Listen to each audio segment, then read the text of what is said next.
One there. Hello, everybody, and welcome to the A1 Women's Grand Final here, sponsored by Powers. So here we've got the captain's toss with our umpires Pip Treby and Chantal Manhire. It's captain Erin McCurley-Alt and Amanda Ross. Sorry, umpires Pip Treby, Chantal Manhire and T.O. Sam Warhurst. I'm joined here with my co-commentator Ryan Williams. How you going, Ryan? Mate, I feel like $1 million right now. Thank you for asking. $1 million? Can you elaborate on that? Have you had a win today? Look, I know it's been a long time talked about thing, but the A4 Rangeville women, fifth time lucky, golden goal shootout today. It was spectacular. The crowd were on the edge of their seat, but well done. Finally. I think this means I can retire now. Absolutely. That is the pinnacle of Toowoomba hockey. Consider it was the 5th year. What were the celebrations like? Look, to be honest, we were all walking around shaking our heads saying, did that actually just happen? Did we actually just win one? We weren't quite sure how to react. We know how to lose. So well done to the A4 ladies. I think it is important to point out, though, I've had a conversation with Joey Panzeram today. People won't realise, but past high A1 women have been on a very similar trajectory, right, over the last few years. And so the sort of conversation we had today was if the A4 Rangeville women won one, maybe this means the curse is broken and past high A1 women are ready to win. Well, we'll soon find out as the teams have walked out. No time on the scoreboard, unfortunately. Not very often this happens, but the scoreboard isn't working at the moment. So we are going to hopefully start right on time. We'll set our clocks here as well, so it's on the screen with 15 minutes to go. It's going to be Sav Trapp to do the pushback for past high. We'll go through the stats here in a few seconds, but initial thoughts, Rowdy, what are we expecting? Yeah, look, I think the main thing that people are talking about is the Bobby Hamlet factor. I think, with her coming back from Brisbane, hopefully on time, there's a lot of will they, won't they. Look, I think Past High's defence is very, very strong. So I think they've got a really good show tonight. That player on the ball right now will be really critical, as is the one that tackled her. Amy Doveton and Jess Moffat will be going head-to-head tonight, so I think it'll be really interesting. What about you, Keegan? Yeah, interesting to sort of see. I call them probably the big 4, big 5 for Newtown that are finally all together for one game. Having a look at a lot of the stats, they lost a game, but Tori's not there. They lost a game, but Maggie's not there. As we see, Tori with a good run down the left-hand side. A couple of players to beat. She got Hayley Achilles in front of her. Nice little reverse stick through. Wanted the foot. Both umpires, no doubt, communicating with each other there. And I think Past High might get away with that one. And free hit there for Newtown. But you see from the pushback, Tori and Achilles were straight up, looking to press quite aggressively. Interested to see how they cope with Past High's 2 DMs. I think they generally have Jess there as well. As we see Newtown out left to Skews. Back to your favourite player, who you thought probably should have been in Team of the Year. It's Rowdy. Yeah, well, us Rowdies have to stick together. I think she's had a stellar year, as has this young lady, Erin Sieber, only 14 years of age, starting at right half. Fantastic. Yeah, player of the final for the game earlier, as we see a big goal up there for Newtown. That'd be A3 women, I believe. It's going to spill here for Amy Doveton. It's going to roll around, try and see what she has forward. McEwen with a stick over there to knock that one over the sideline. That's Emily. We'll have a look at the statistics and we'll go through the lineup here shortly. He's got his book out, ladies and gentlemen, for the book out. Playing along at home. He's got some very interesting stats. Can't wait. How many goals do you reckon Newtown have scored against Past High? I'm going to say 0. That is absolutely correct. And is this the first goal of the season for Newtown against Past High? Nice little baseline run. It is 0, 2-0, 3-0, 2-0 and 1-0. Like I said, the big 6 for Newtown have never played every single game against Past High. Goals to Gilbert, Trapp's pretty much scored every game against Newtown, so it's going to be interesting to see how they try to keep control of her. The goal scorers for Newtown, Tori, Hayley and Sammy Richards, the goal scoring machine that we all know, have all got 5 each. But apart from that, not really goals from anyone else except from Amanda Ross last week in that prelim final. Oh, bit of a mishandle there from Jess Moffat. Yeah, I think a critical factor will be how Newtown choose to defend from the past high 16-yard hits. I think will they play a box press? I think we've found that to be quite effective against them. They have such a strong midfield, can carry the ball and eliminate. So I think, that's a great back tackle there by Sav Trapp. Should be doing that really well this year. Great skill. Can she earn the first penalty corner? I think that might have been enough. It's going to be is that a long corner or a free hit just outside? I think Sav's, she certainly added that element to her game this year. First, her work rate in a tackling, but I think she's a little bit more clinical with her T-spot entries. I think she used to get the ball there a lot and not really get any outcomes last year. As Ebony Panzram unable to keep that one in. This is the first chance for us to have a look at how Past High are going to defend from. It's a good turnover there. Ball across, well taken by Amy. She works hard. Goal scorers for Past High: Sav Trapp 16, Holly Gilbert 8, Minnie Macca 6, and Monique Thomas 5. So pretty decent spread there. Obviously no Holly Gilbert 8. She had a loss today against North Diamondbacks in Hobart. Okay. But she's got her second chance next week. But she's playing fullback down there, so all the best to her. What are your thoughts on Past High? Well, look, I think there's definitely some strike power that they've got, but I think the key, without Bobby Hamlet in the net, they'll be really protecting that circle. And I think, Erin McCurley-Alt, Macca in the middle, Jamie at the back, I think will be really critical in making sure that Newtown can't make inroads with their speed. As we see an opportunity at the top of the circle here. Long corner. Yeah, absolutely. Well, I don't know if I'm going to get this backwards, but is it like offense is the best defense? Or is it defense is the best offense? But either way, but I think they're going to keep a lot of the pressure on Newtown up there. And to be said though, like Helen Yorkson is not a bad keeper. She's played a few games this year for Past High, and both of those games they didn't lose. So, No, I think she was in the net when we played one game, and she's done an amazing job, and good on her for stepping up. I mean, that's what you need in club is people that are just willing to get out there and do the best that they can for whatever team asks them. So, I'm looking forward to her having a really good game tonight. As you see, Jamie probably going to swing this around to Ebony. The player on, not really the option that no one wants it. Talking to Amanda Ross earlier today, she sort of said, they're not meant to be here in her eyes, in fifth place 4 weeks ago. And, I think their mantra at the moment is just to enjoy it. They're trying to have no pressure on themselves, considering that, they're not meant to be here. Obviously, absolutely. They totally deserve to be here, considering they finished. But, it wasn't expected. So to come into a final with, that pressure off must be a pretty good feeling. Oh, I think so. They got nothing to lose. Past High is the team that people would be expecting to win. I will cast your mind back to our fantastic podcast that we did a few weeks ago, where that was the feedback that I gave it. Self-reflection. Absolutely, and we said, "Oh, what a goal!" Amanda Ross crossed it to Tori. Jabers, they could have done that at Opens. What we were saying though, Keegan, is exactly that. If Newtown got over that first semi-final, they could go all the way.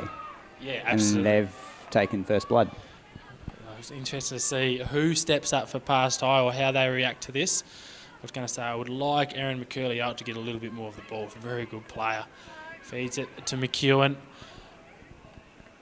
On my point earlier, I actually didn't realise, this is how stupid I am, until earlier today. It's a complete replay of last year's grand finals, both the men and the women.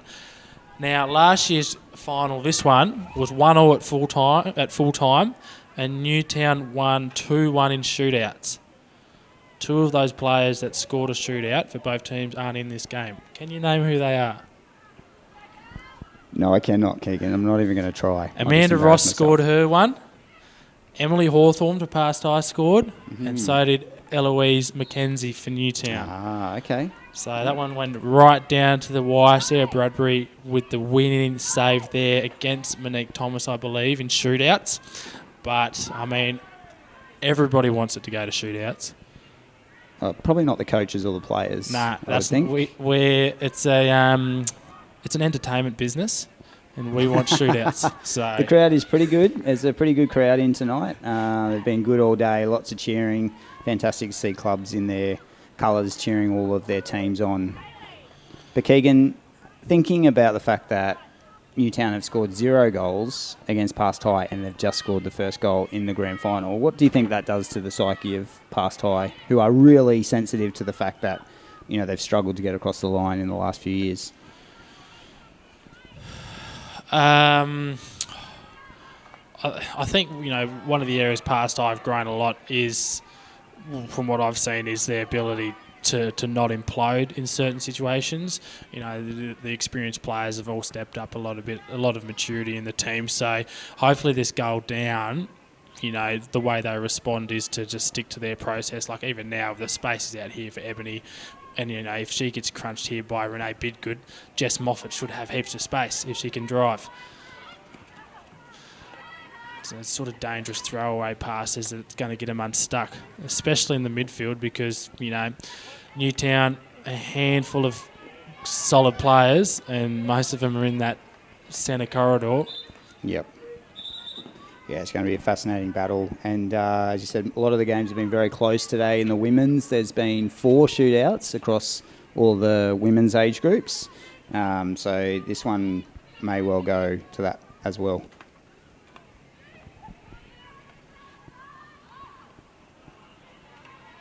Here's a good run from Sav. She's got Monique Thomas down the line. That's a bit too much juice on that one. Probably not crediting Amanda Ross enough for that pass earlier across to Tori, but that was an excellent goal. You know, outside the line of the keeper, you know, Helen or Bobby, that's a really hard goal to defend. And the fact that Tori dove to get that deflection in, you know, most of the time the defender probably thinks that they've got it covered. It's really what you want to see on a grand final. Like, I'm not one to dive on the ground, but on a grand final day, I've always told myself I'll dive if it's to win a grand final. Apart from that, I'd like to keep my uniform nice and dry. Yeah, I think everyone's aware of that. Yeah, I mean, that's a classic training drill. Like, you work on those all year. Even in A4, which I don't know if you know, but A4 Rangeville Women won today. That's something that we practice, just getting on that post, making the goals wider against, as you say, even the best keeper is going to struggle to save something outside their line there. Yeah, it's something to be said about doing a lot of shots from the top of the circle. I think if you ran the stats, how often would you shoot from the top of the circle? Not very often. And I think there was some analysis done in some of the Olympics where I think something like 85-90% of goals were scored within sort of, 5 yards of the net itself. Deflections, tap-ins, rebounds, things like that. Even at the international level, we don't see many goals scored from the top. So I would expect at this level we would also not see that. So, yeah, fantastic play. No, absolutely. Amy Doveton bringing the 5, going to go direct off the stick of McEwen. Pansram, I thought it might have come off Pansram's stick, but he's going to be a 16. Just see McCurley out, slots back there. Oh, she wanted to take it. Yeah, she's trying to play 3 at the back here by the looks of it, just to push Erin a bit further up the field, create a bit more options in the midfield. Jess Moffat has been off for a little bit here. Hopefully that's not an injury, but we'll send our reporters down to get a message back to us. Oh, danger here, just being isolated there at the back. Great comeback tackle. See why I like her? That was amazing. It's not the first sort of touch that she's had there this game as well. Just a really good pick. Cool, calm, collected. Bang. Very. Training drill.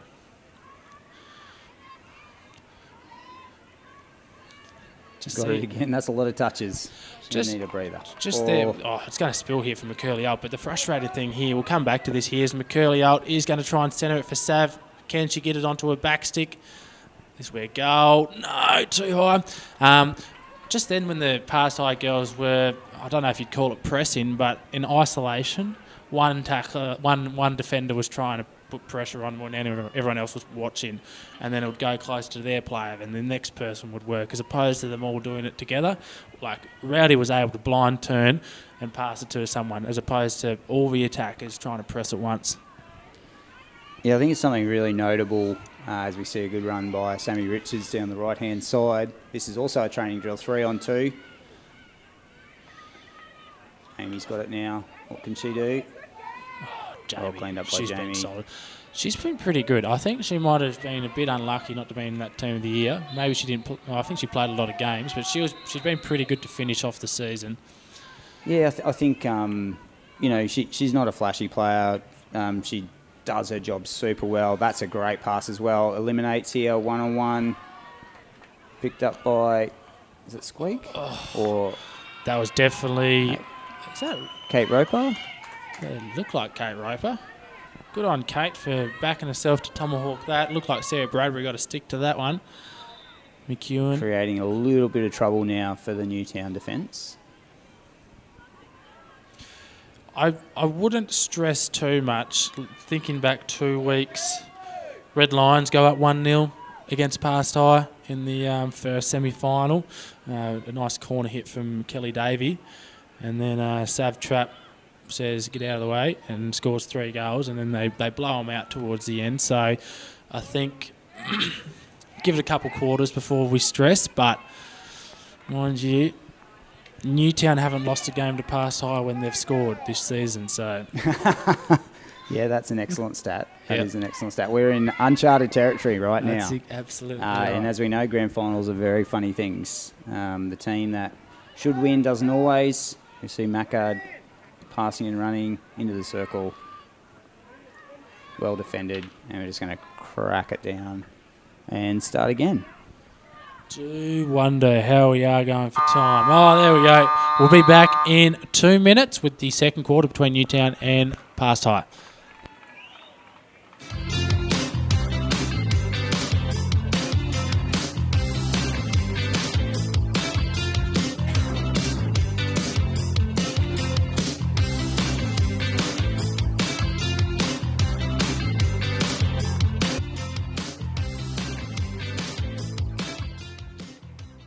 It's safe to say the best rooftop bars Yeah, absolutely. are the ones that never close. Great Northern Brewing Co., the beer from up here.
Welcome back to the second quarter here of the A1 Women's Grand Final here at Clyde Park, Toowoomba Hockey Association. My name is Keegan Poposky, joined again by Ryan Williams. The score is currently 1-0 to Newtown. Ryan, you caught a little bit of Dave Carlson's whiteboard down there. Or a bit of, I think I saw you tried to read the lips of Joey Pansram. What are both coaches saying at that first break? Yeah, so Joe was just sort of saying we don't have to do anything different. And it was interesting, a lot of the senior players were speaking up. So Jamie, Erin McCurley-Alt, Or as we see a great run here from Tori, looking for the corner. Excellent defence from Jamie. We'll come back to that in a second. Another attacking opportunity for Newtown straight off the bat here. Aaron Sieber out wide. Good back tackling by Sav Trapp. So Aaron Sieber's been pretty good out on that outside half. You can see this is pretty much her first full-time season here in A1, but she's certainly grown a lot, and they've sort of backed her in to play that right half role, and she's grown into it as the season's gone on, and I think that's part of the reason for a lot of their success is her overlap, and I think she works in really well with Amy Doveton. Just then though, like if you've got a left striker in Sav Trapp, probably can't be mishandling the ball too much. You're going to have to be making quick decisions. As we see Ebony Pandramm down the right, come off the stick of Geiger, I want to say, unable to sort of tell. Jess Moffat beaten again by Bradbury. That's Emma. Sarah is in the goals. Tori Thies, if she can get past Erin, she's got pace. Ooh, too quick for her own good. Hopefully she's all right there. Pulled up a little bit Ginger there. Nice of Erin Mack to check up on her before she runs off. As Amy Doveton clears that into the top corner. Are we going to see a full press here? Yeah, so just going back to the quarter-time talks there, Jo was pretty calm, as were the senior players who were sort of sharing their wisdom as well. I always think it's very interesting what coaches want from their quarter-time. There's not very much time to say much, so some are happy for players to talk, others prefer just to talk themselves. Dave Carlson was talking. That was a very strong whistle there. Should be a card if they're going to hold that up. No comment on the umpire from Keegan though. I can't umpire at all. No. Sorry, we're also aware of that. Dave talked a lot about structure, and I know. We see that long ball just goes over the back line. I think Dave Carlson's been a massive difference in this team. They didn't really have a coach till about halfway through the season when Dave stepped up, and there's been a real noticeable change in the way that they play. And like any team, you need to have structure. You can't just go out and hope that the good players are going to do what they have to do. You need to give them some kind of shape. And I think he's made a huge difference, and he's got lots of great ideas. So I have no doubt he will have studied past time very carefully. And might be the reason why they're up 1-0 right now. Absolutely. That's a nice midfield transfer from Moo to Maggie to Aaron Seabury out on the right side. Credit to Dave, probably one of the best at getting the most out of his players. I think he is able to find what untapped potential people have. Are they really good at doing this, and how can he utilise them in a certain position, and a very good motivator. So it's probably exactly what they need. Some of the overlap that we see from Moo even the other week, and some of these players adding some stuff to their game can probably be credited to him coming in at halfway through the season, similar to what you would probably do for your A4 women, really. Oh, most definitely, mate. We have an hour meeting every week before the game. We have a debrief video session inside at the Club Glenbar. No comment. And yeah, lots of very important talks.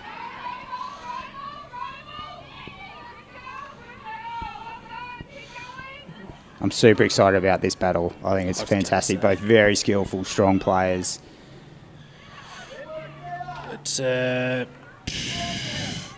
It's a hard one-on-one battle to win against Jess, in the sense that probably one of the best indoor players I've ever seen in terms of her tackling and all of that. But to counter that, I don't think anyone works harder than Amy Doveton or is more competitive. Definitely not more competitive than Amy Doveton. So, I don't think that it's possible. So that is an excellent matchup to keep an eye on. I was just watching Newtown transfer there out of defence, and they're playing Amy a little bit higher, more in that sort of AM role. I think that's very interesting. I think if they can get her the ball, she'll definitely create up front. But yeah, it'll be interesting if they can't get her the ball. But she, like you say, she'll work really hard back to defend. Lots of strong whistles going out there. No cards as yet, though. Well, that's what they always say. What's better than a card is a very strong whistle. Is that what they say? No. No. It's what they do when they go to umpire camp. There's a book with all sayings in it. As it's going to be a 16 for Newtown. Interesting to see what structure they're rolling. Amanda is sitting very wide as that third midfielder. Amy's getting a lot of space. Sort of encouraging. I think it's pretty good to counter the DM-AM setup is to give all that space in the middle and try and encourage them to play through, Macca and Mini Macca and... Oh, great ball. 3-on-2. Good, Helen. Great shot there. Was that Tori? Was a great shot. She's on fire. Yeah, she's had a really good end to the season, Tori. I wish I could run half as fast as her, just without the ball. I was going to say, you can run half as fast as her. That's probably about it, I would say. Not without doing a hamstring. I actually thought she was really good at opens this year and probably a bit unlucky not to get some sort of selection in the country team. But hopefully she nominates again next year. It'd be good to have her involved. No doubt she'll be keen. As we see Amy Doveton through the middle. Nice hit forward. It's going to be another 16-yard hit. Still pretty even. Probably shots at goal, maybe slightly favouring past high at this stage, but it's being played a lot in the midfield. No one's having consolidated attack at the moment. It's all sort of one-out opportunities. You see Addie Jones. Unfortunately turned the ball over there. Amanda just saying, sorry, I don't want to put my hand up. I did, but I didn't mean to. But she got the free anyway. That space isn't there for past high that they like to attack with. As I say that. Here. Oh. Well, I think we talked a little bit about Sarah's aggression as a keeper. That's a fantastic example. I think Loxiviani in the A-grade men's is very similar in terms of the aggression. Like, you got to get out there. You got to close that ankle down. She did that brilliantly. It takes a lot of guts to just roll out there, even in all your pads, to have Sav Trap hit the ball at you on her backstick. So that was a fantastic save. Yeah. I'm trying to think. Sarah is very aggressive. The striker that I think does it the best would be Kelly Davey. I think she's got a really good ability to sense where the keeper is, and if the keeper's coming out hard, she just protects it, rolls around, pushes it in. But a big moment there for Sarah Bradbury, because they score that. I think past high just run with that momentum. But if they can keep them out for the next few minutes. Do we have a time check? I'm not sure. Sorry if we can't see the time at home either. That keeps it exciting for everybody. It is 5:56 on my watch. Okay, that's very helpful. Thank you, Keegan. Sorry, that's no help. Jess Moffat and Monique Thomas about to come on with Richards and Amanda Ross. That's 4 goal scorers if you've ever seen them. And Sarah's just going to see that one over the baseline. Interesting to see if they make any positional adjustments in terms of the structure. I think the space isn't there for past high at the moment to attack. You see Newtown sort of, before they did a little bit of a box press there, whether that was intentional or not, but he's working well to shut down that space. And his Sav around the left-hand side, which probably seemed to be tackle majority of their attack. Spills in, or might have been. Gosh, they've got so much speed up front. It's such a trouble for a coach to try and defend. Sav, the Ropers. Great ball from Moo. Couldn't quite handle it. It's very hard to adjust for that pace. So even you can do all the best defending and you can keep them out wide, but they're so good at just running straight around you. I wonder, do you put Sav on the right? There's the big whistle. Yeah, I mean, you can imagine, see a turnover here. Tori using her own speed now. One to beat. gets it inside. And there she is. Erin McCurley cleans up. Yeah, you kind of wonder what it would look like if Jess, Moffat and Sav were on the same side of the field. Is that too one-sided heavy? I think they would link up really, really well. Yeah, I don't know. I think Sav's got a really good slap on her. I think she can distribute better on the right side. I think she leans towards her tomahawk a lot when she's on the left. And, you know, some players you'd be like, you've got to get there, but sometimes the players don't have the ability to make those traps. But on her 4-6, she's a really good distributor as well. Is Jess better on the left as well? You know, she can attack through the centre on her 4-stick. She's got a really good jink, so she can attack down that left side as well. You know, it's not panic stations, but, you know, no, we just don't want any dead air on the commentary. Speak for yourself, mate. Look, I think they're all interesting questions, and any coach, as I'm sure Joe and David are doing, sort of as they wind down to the halftime break, is thinking, okay, well, are we happy with where things are at? Are we creating enough opportunities? Where are we struggling? We see a good run through the midfield. Just a foot race here. Emma Bradbury all over it, just hits it over the sideline. There wouldn't be long left here, surely. There wouldn't be long left this quarter. Well, you've got the watch, mate. We might actually have to start one in the next half for the good folk at home. I'm only here to commentate, not keep time. I would have stopped watch on next time. Jess Moffat's distribution game, like what would be the impact of her playing in the centre? Maybe not enough attack down the right-hand side. They really enjoy attacking through that midfield. I think if she can overlap on the outside, but I think with how Newtown are covering the flanks, so they're making it so congested, it's not on. So, you know, do you start her in the middle, so hopefully they cover that and then the flanks open up a little bit more? Don't know. Are Newtown setting up their whole structure around one player?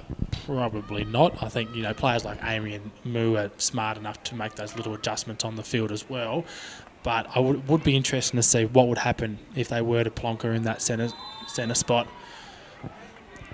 Yeah, well, I mean, I think the way Newtown are playing definitely are trying to cover up that midfield, not get them run through the middle. And Jess is super dangerous. THA Player of the Year, which she got last week. I think fantastically deserved, as voted by the other A1 coaches. Like I think we said in the THA Team of the Year, she's a menace. You know, give her the ball in a bit of space. But not to take credit away from Macca here, because she's doing a great job just holding that middle. Again, not a flashy player, just gets and gives.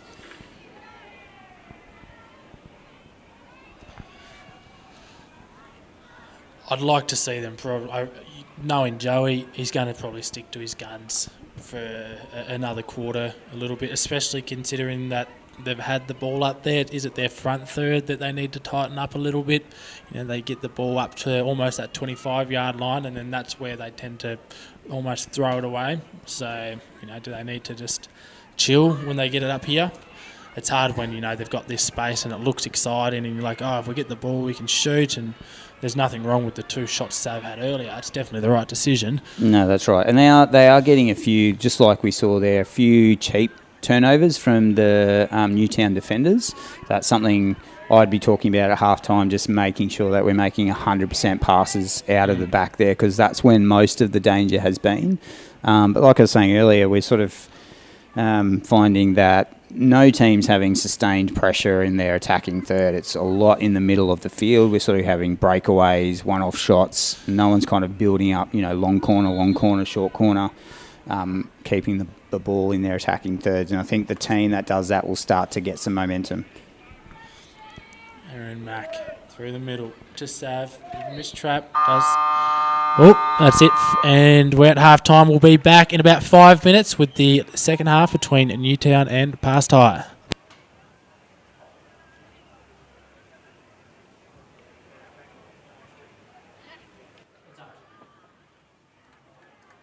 It's safe to say the best rooftop bars Yeah, Absolutely. are the ones that never close.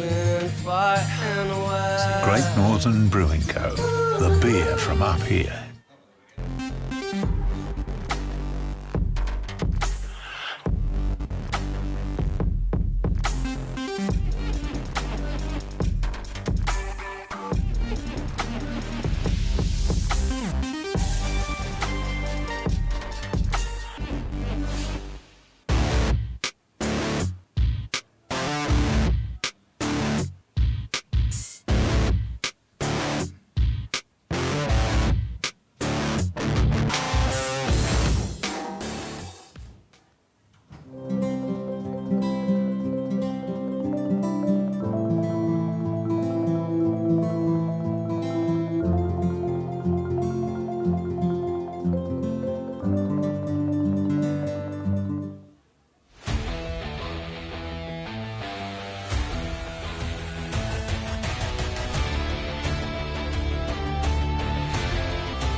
Daisy, Daisy May, give me your best bouquet. Daisy May Florist is one of Toowoomba's premier flower shops. Visit daisymayflorist.com today or visit their beautiful store on the corner of Hursley Road and Tor Street.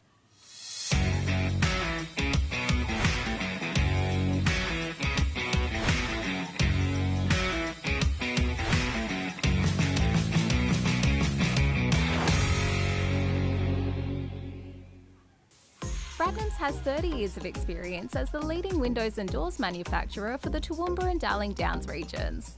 Employing over 70 locals in our new cutting-edge factory and showroom, we provide tailored selections and excellent service.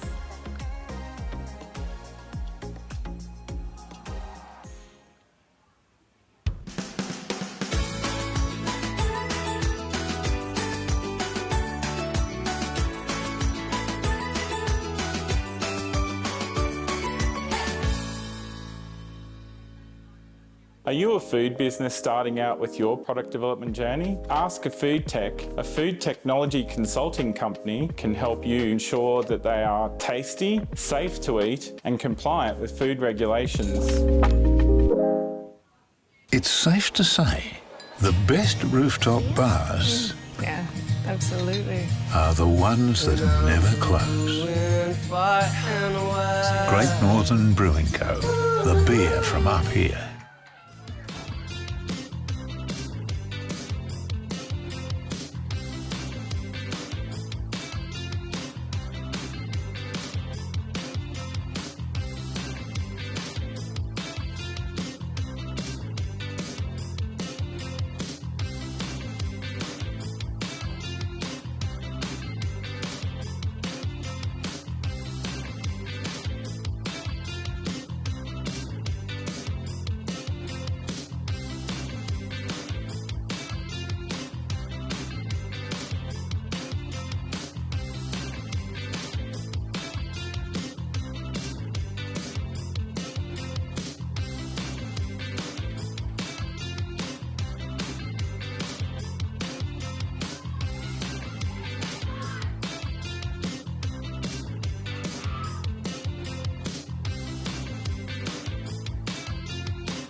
Hello and welcome back to the second half here of the A1 Women's Grand Final here. Score is currently 1-0. Scoreboard is up and running, so we know how much time is left. Both coaches very vocal there in that last break. Obviously, we haven't gone through the lineups just yet for Newtown. Hayley Achilles, Sarah Bradbury in the goals, Emma Bradbury, Amy Doveton, Madison Geiger, Courtney Gurney, Maggie Pembroke, Amanda Ross is the captain, Erin Sieber, Maddie Skuse, Tori Thies, Linda Warrener, Sammy Richards, Renee Bidgood and Emma Cook. Jess Moffat shifting the ball out wide to Stark. Clever little touch from Monique Thomas. Gets the foot. Let's see if they can build this up here. Brings it back out. Jess with a little bit too much space. Nothing on back. Going to go herself. Nice little reverse stick over. Oh, that gets the earlier foot. Probably wanted the later one for the corner. Our umpires tonight, Chantel Manhire and Pip Treby, both doing a very good job. Past high into Kate Roper. Tell you what, she's having a good game. Feeds it through onto the foot. And it's the first corner of the game. And co-commentator Ryan Rowdy Williams, Premiership A4 coach, what are your predictions for the first corner of the game for Past High? I think it is interesting. It's the first penalty corner, isn't it? Yep. The whole game. I reckon you're just going to hit the first one, watch what they run. I don't think they have a flicking option. They've got a couple of layoffs and stuff, but let's see how we go. See if it is going to be an Emily McEwen hit. It is. It's a good strike. Nice log from Sarah Bradbury. And goal scorer Ebony Pansram. Not a sentence I say often. Puts the first goal in. It's 1-1 and we are back. Fascinating. That's so early after the halftime break. That's going to make things interesting for sure. Yes, and unfortunately do have to say farewell to you now, Ryan, as I've got my second co-commentator. Thank you very much, and enjoy the celebrations with the A4 women. What's your prediction for the rest of the game before you head off? I'm going to say, with that goal, I think 2-1 Past High. All right, thanks, Rowdy. We'll see how that one goes. And just as the A4 Premiership coach Ryan Williams heads off, I'm joined now by the silver medalist from the Australia Country Champs, assistant coach Emmy Tumman. How are you going, Emmy? I'm good, thank you. How are you? Yeah, not too bad. You're a Past High fan today, considering there's very little Norths games going on. Thanks for putting the dig in there, making the, stab in the back. No, I'm kidding. Yes, most of my family, I'm the black sheep of the family, so they're all Past High and I'm North. So, yes, we do barrack for the Past High team. Yeah, except this next game. You'll be going for the Norsemen against Red Lion. Obviously. Have you caught the first half of this game so far? Unfortunately, I haven't been able to see too much. The A3 women on the other field were running late. So I then met everybody that's around the field. So it's taken me a while to get here and actually sit down and watch the game. So I didn't even know the score because the scoreboard wasn't working at the time. So it's good to come and really start afresh. Yep. You played against Newtown. Well, mind you played against Past High the week before, or the last game of the season. Well, you didn't play against Newtown, so I'll fix that. You played against Past High and you beat them to finish off the season. They had a few players out, but still a very good game from your team. What do you think Newtown, they've obviously done well so far this game, but what do you think they should be doing to sort of get over the top of Past High? I think they have speed. The biggest thing for these guys is they press very well and counter-attack. So I think if they can utilise that by using their speed, especially the likes of Tori, setting Hayley up in those right positions in the circle, they can come away with it. So it's just about being patient around Past High and not just going direct. I think when we play a team like Past High, their spine is just so solid with Erin and Jamie in the back there. I find that if they can go around, they can really utilise that. No, absolutely. As you see Sav with another one of her turnovers. Nice little reverse stick pull inside. Kate Roper with the swing. Well, no, sorry, that was Minnie Macca. Is going to be a 16-yard hit. No, you talk about getting around the defence of Past High, especially with they've got pretty good midfield and then some good players that play the hotline. But, players like Tori and that love to play through the baseline. And, Hayley Achilles is very good on that spot, really good at posting up and rolling and shooting. As Pip Treby gets a ball to the side there. Erin Sieber on the ball here. What have you thought of Erin Sieber's season so far? I think she's really stepped up, especially for a young one. I will say young one because she's still a junior. She's So certainly young. it's good to see her step up and really cement a position, that right half. I think sometimes we just needed to have that confidence. I think she would hold back when she needed to attack and go for it, but that will come just from playing further in this competition. Absolutely, even like the consistency of her ability. I played a practice match against her last night and we pressed quite aggressively, and I was trying to think inside Erin's head, I was like, she can throw further overheads than this press, but I don't know if she has the confidence in her ability to do it time and time again, but it's an exciting player that we'll see hopefully grow over the next few years. And what about past high? They've got some good young players in Kate Roper, McCurley, old youngster. Meg Roper is injured at the moment. She's coming back from a foot niggle. But any youngsters sticking out for you for past high? I think just who you've mentioned is really key. When we played past high, just in the past this year, those young ones really stepped up and made us look like witches' hats sometimes. So it's interesting to watch them grow throughout the season, really. No, absolutely. I think there's a very exciting crop coming through as Amy Doveton looks to spread it out to the other side and just deflecting off the stick of Maggie Pembroke. Quick reminder here, have our Summer Sixes comp started up soon. Emma, you going to be putting in a team? I've been asked if I'm putting in a Tummin team because there's enough of us to make a team. No, we haven't had any discussions. Oh, Sav Trap one time was No, that is Alyssa? Yeah. My eyesight is going. So if you're an eye doctor, put your business in the comments, please. Emma Bradbury into Amy Doveton, rolls a little bit too easy. Gee, she's gotten all the way to the halfway line. Now to Tori. Can she get it through to Hayley? No, that's not Hayley, that's Scoose, I believe that was. Great tackle there from Jamie Edwards. Having a great game. Always solid back there. Drags it back around. Nice slap. Sav Trap under pressure from one of her players, assistant coach for the under-16 Toowoomba team. It's a great ball down the line. Oh, it's a bit of a hard tackle, and it is going to be a short corner. The hands go up for Chantel Manhire. One corner, one goal against the trend for past high. Goal scoring superstar Ebony Pangeran putting it in the back of the net with a back stick. What's your prediction? It was a hit from Emily last time. Sarah did drop. They'd had Jess Moffat 1L last time. Mind you, Minnie Macker is on the bench, so she might... Oh, no, Monique is going to push out. It's right post to Ebb.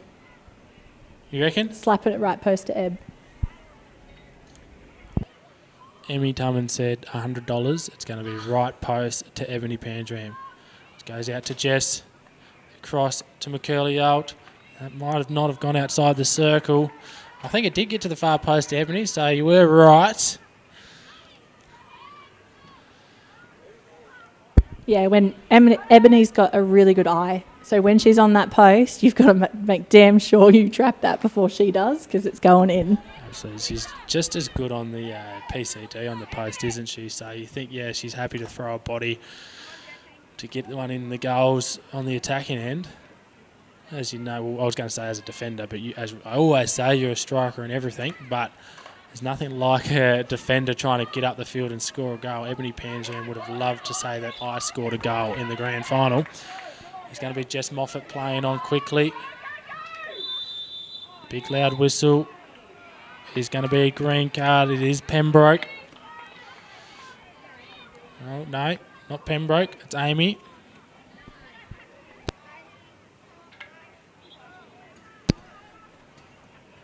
Anyway, out wide to Roper.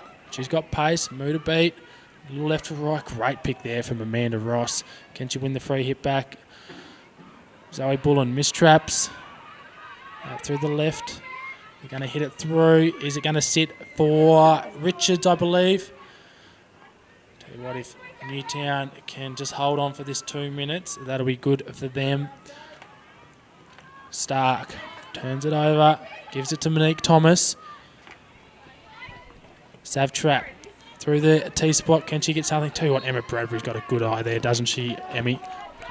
I tell you what, she has been solid all year. It's very frustrating when you do come up against her because you think you beat her and she just happens to get that stick in, just like she did show us just then against Sav. Sav had actually beaten her, but the ball was just behind and she just picked you out.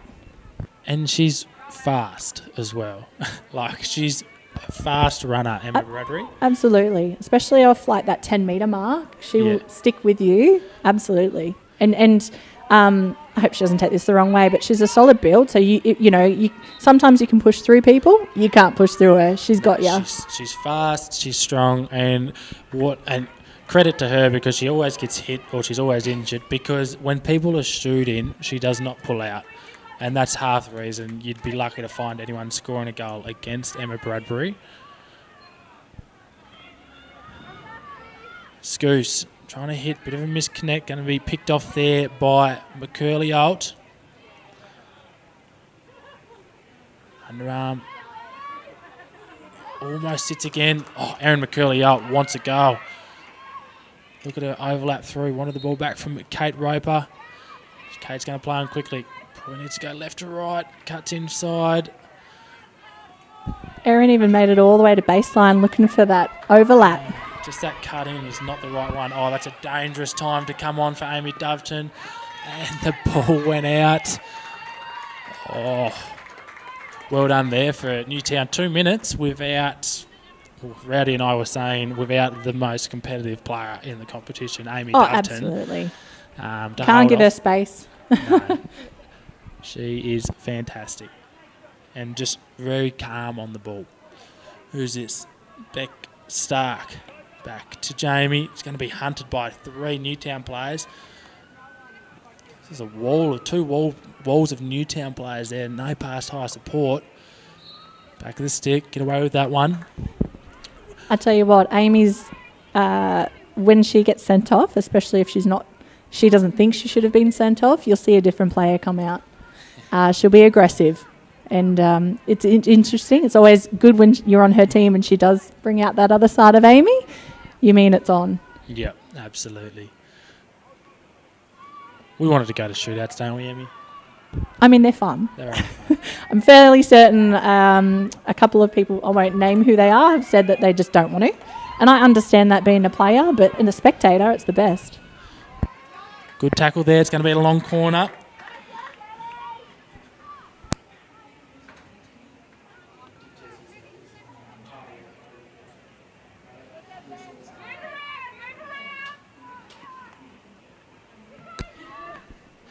Past high into the circle, going to spill for Sav Trap. Oh, early call from Chantel. No complaints there. Here's Rowdy out wide to Siebes. Bit of a miss hit. This does come off Sav Trap. And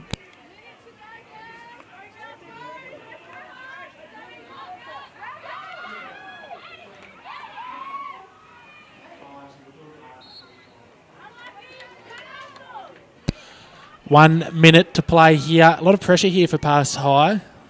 Do you reckon Joey Pansroom changes or Dave Carlson makes any changes here before the last quarter, Emmy? To be honest, I was really quite surprised they had Sav up. I think she's lethal in that midfield. When you give her space, she really overlaps. So it'll be interesting. Talking about lethal in space, we've got Amanda Ross down the left-hand side. Can she get a corner? I was going to say Newtown yet to win a corner. Hands went up on the bench, but no call from Pip Treby. Edwards wanted her turn to have a run down the right side. We've got 20 seconds to go and then a big last quarter. We all want shootouts. Last year it went 2-1 Newtown's way. Eloise McKenzie, Emily Hawthorne and Amanda Ross scored, so 2 of them are not in this game.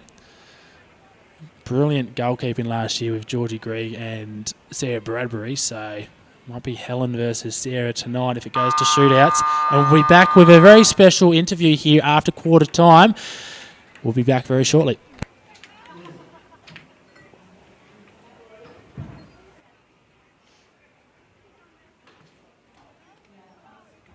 It's safe to say the best rooftop bars Yeah, absolutely. are the ones that never close. Great Northern Brewing Co. The beer from up here. Daisy, Daisy May, give me your best bouquet. Daisy May Florist is one of Toowoomba's premier flower shops. Visit daisymayflorist.com today or visit their beautiful store on the corner of Hursley Road and Tor Street. Bradnams has 30 years of experience as the leading windows and doors manufacturer for the Toowoomba and Darling Downs regions. Employing over 70 locals in our new cutting-edge factory and showroom, we provide tailored selections and excellent service.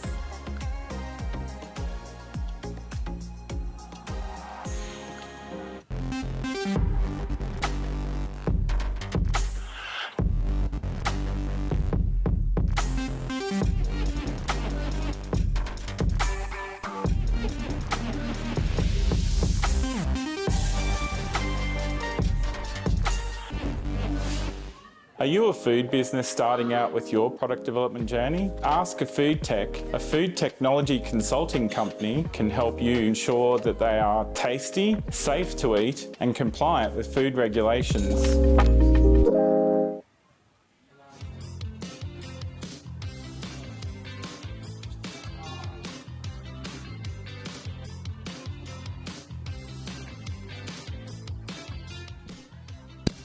All right, welcome back to the last quarter here at the A1 Women's Grand Final here at Clyde Park, home of Toowoomba Hockey, sponsored by Powers. Make sure you get in and get a beer. I'm joined here by a very special guest, DJ superstar and part-time hockey roo, Tatum Stewart. How are you, Tatum? Yeah, I'm good. I've been here all day, so I definitely know what it's like. Grand final day. Lots of fun, so happy to be here. Yeah, obviously we know you're a Rangeville player. A fair few wins for them today. Did you catch the A4 women in their shootout? I sure did, and I do know that that's half a decade in the making, that win. So, yeah, I was pretty stoked for them for that one. I felt like I've been through all the trials and tribulations of their past 4 lost grand finals, so for them to finally get the win was pretty exciting. Yeah, absolutely. Ryan Williams on the commentary earlier didn't mention it, but I think we could all take away that there was definitely some tears after that win. So well done to them. Have you caught most of this game here tonight? Yeah. I mean, obviously I've been sort of caught up chatting to people, as if you know me, you know I'm always down for a chat. But yeah, it's been quite a close game, I feel, from what I've been watching, and definitely every ball is anyone's contest. So it's been good to watch. Yeah, absolutely.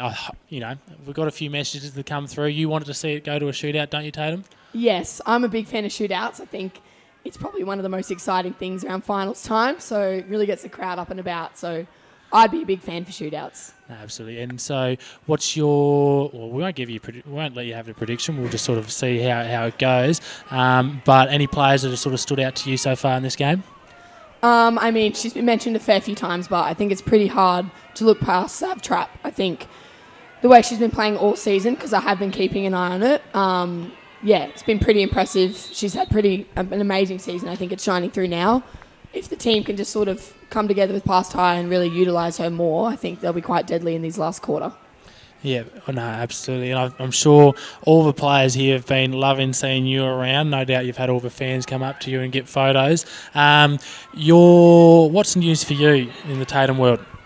So in Tatum world, on Tuesday, I'm getting surgery on my knees. Some of you know I've obviously been carrying an injury for the past 6 months. So I'm really excited to actually get surgery on it and put it behind me and be done with it, so to speak. It does come with a 6-month rehab, so I will be lingering around Toowoomba for a little bit. But, yeah, that's pretty much all that's going to be going on for me in the future. Yeah, no, absolutely. It was just a big whistle from Chantal Manhigh. I wanted to have a quick chat to Erin McCurley-Alt, probably about the Powers beer, which tastes delicious, which is our sponsor here on the commentary. So you're here for a couple of weeks. Does that mean once you're cleared, your program back in would include Summer Sixes, which starts in a couple of weeks here? I'm not sure that Trini will allow that one, but, I mean, I can always ask, you know what they always say, you never know until you ask, so could be on the cards. That's it. If you need a letter of support, we'll see. But, I think obviously probably not the priority is to play. But for anyone listening, Summer Sixes registrations are open. There is a Tumman team if you want to join that one. Just email us and we'll see if we can get added into that one. They have a selection policy, though. Very sought-after team, that one. What else? Anything else, Tatum? Not really. I suppose the only thing is, like, I obviously love being out here on Grand Final Day, so I'm sure that all of you watching obviously love it just as much as I do if you're watching it on the live stream, and if you can get out here live for the men's game, then that would be the best thing yet, because it's going to be the absolute amazing finale to what a wonderful day that's been out here at THA. So, yeah, I've loved being here. I love this place, and just so grateful to be a part of it, really. Absolutely. 2 last questions. Are you DJing later? My decks are sitting right behind me, so if you ask, then you shall receive. Okay, put it in the comments. And second thing, red lines or Norths and the score? Look, I've got a slight affinity for Norths, so underdogs or not, I'm going to say 2-1 to Norths. All right, we'll see if that happens. Thank you very much for coming upstairs and having a chat, Tatum. No worries, it's been a pleasure.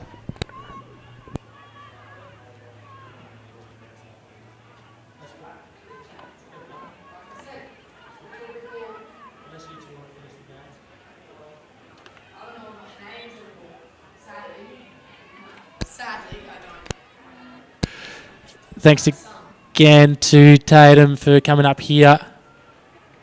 Obviously had a very good Olympic. We all loved following her journey, and hopefully we'll see her for sixes if Trini can get the approval. Emmy, you would have caught a little bit of the Olympics. What were your thoughts on it all?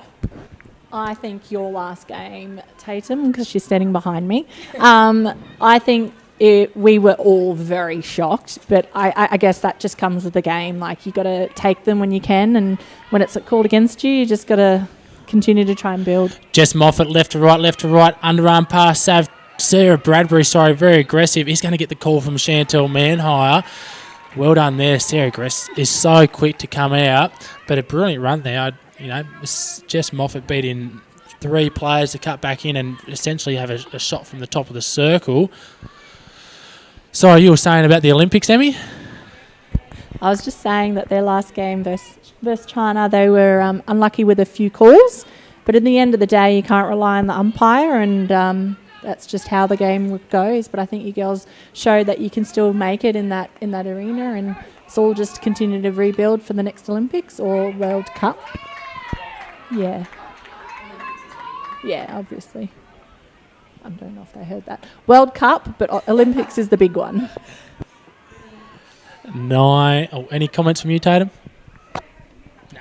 Cool. 9 minutes to play here. Maggie Pembroke going to run this out. Erin McCurley out to beat. Going to say that's a big whistle there from Pip. We're held up. Don't know if she was 5. Going to say that is a card. That's another one. Minnie Macca is off for 2 minutes. Just want to point out they've actually put Jess and Sav up high. They've now shifted Erin into the midfield. Certainly. Big pocket of space in behind Macca if they can get it there. Amy Doveton has a lot of space there as well.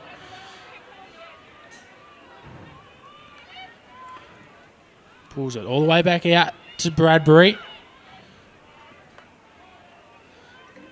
To Siebes. Doveton. Under pressure there from Kate Roper. Gee, she's had a good game so far as well. She'll be primed, ready for Sunny Coast in a couple of weeks, as Amanda Ross has gone down. Big swing there. Erin Sieber gets the shot away. Is it going to sit here for Tori Thies? Oh, Ebony Pandram saving the day 1, 2, 3 times. Amanda Ross is in a world of pain. Hopefully she's okay over there. I don't know if she's done a hammy or if she's got a cramp, but she stopped immediately.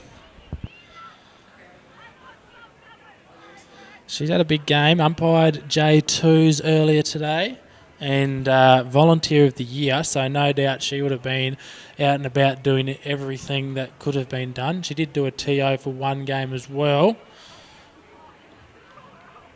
It was a bit scrappy in the circle there. Ebony getting in front. That was a really big save, like you said, getting her body in front. Made sure she stopped that straight shot. unique opportunity, not a unique opportunity, but like we don't normally stop the clock here because we run on centralised timing, but on grand final we don't. So, I'm able to stop that. So Amanda Ross can take as long as she needs to get over here, or continue playing if she needs.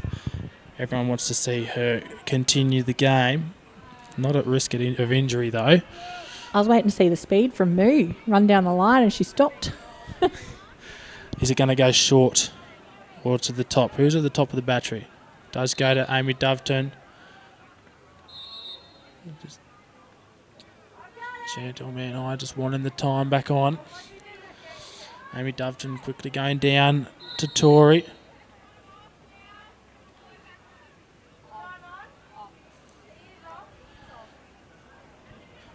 No comment. Tori to push out.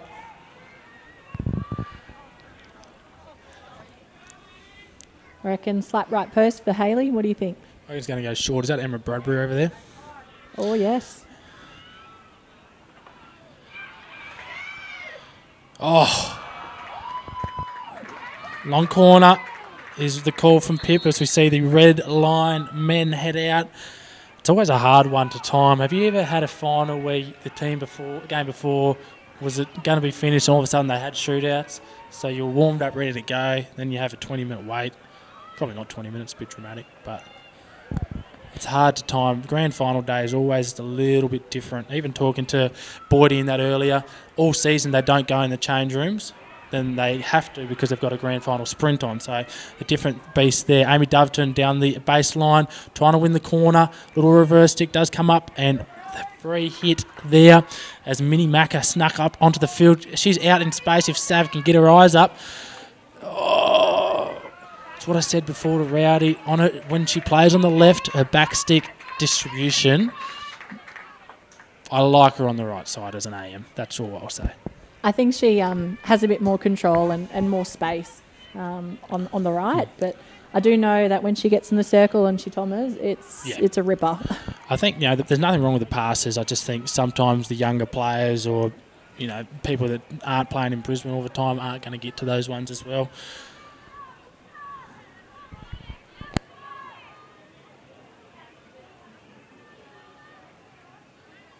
Newtown ball here on the right, just outside the 25. Going to go down. It comes off the foot of McEwen.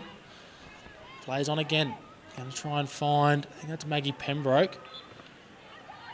No, Renee Biggood, sorry. That's Emma Cook there, that right half, sorry. Safe trap.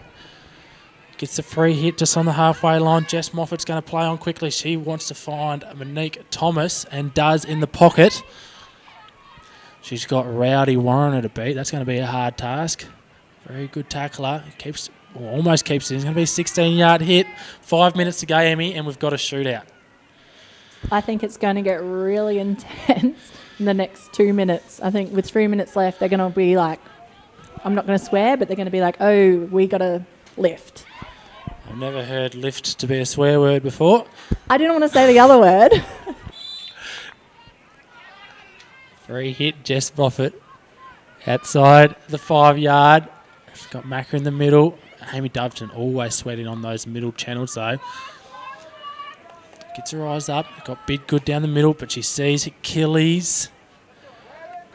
I'll tell you what, I actually did this a lot in the first half, where if there was a channel to get it up the other end and then to back them to press, it's when Newtown looked most dangerous, I think, is when they can use their pace. As we see Amanda Ross coming off in a world of pain, she'll have enough energy to do her trademark shootout if she needs. The old tap it up in the air, tap it over the keeper.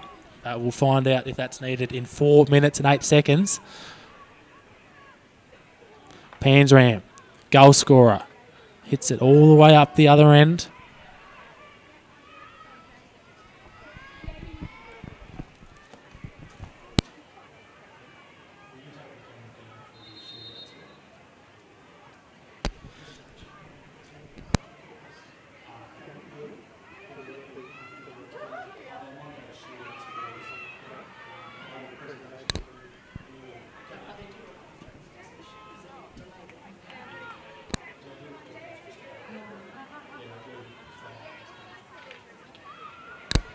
Amy Doveton down the left-hand side. Sorry, Mike stopped working there for a minute. Anyway, here we go. Free hit. Bit of confusion. Amanda Ross getting the full treatment down there on the bench from Sue Achilles. I haven't even called Hayley Sue once this game. I can't believe that. Apologies, Hayley. That's normally your trademark. I know. What was They should do the hot Sue. Remember that corner? The hot Sue. Amy Doveton just wants to get that out. Emily McEwen down the left side. Doesn't like what you see. Rolls out to Jess. Erin McCurley-Yolt, a bit unmarked in the circle. If she could have sent it there, probably going to dump this out to Beck Stark unless she can cut in on the inside. Good patience, really good at getting the ball in the air all of a sudden if she needs. Probably bodied out. Sure, bit of unlucky there not to get a call.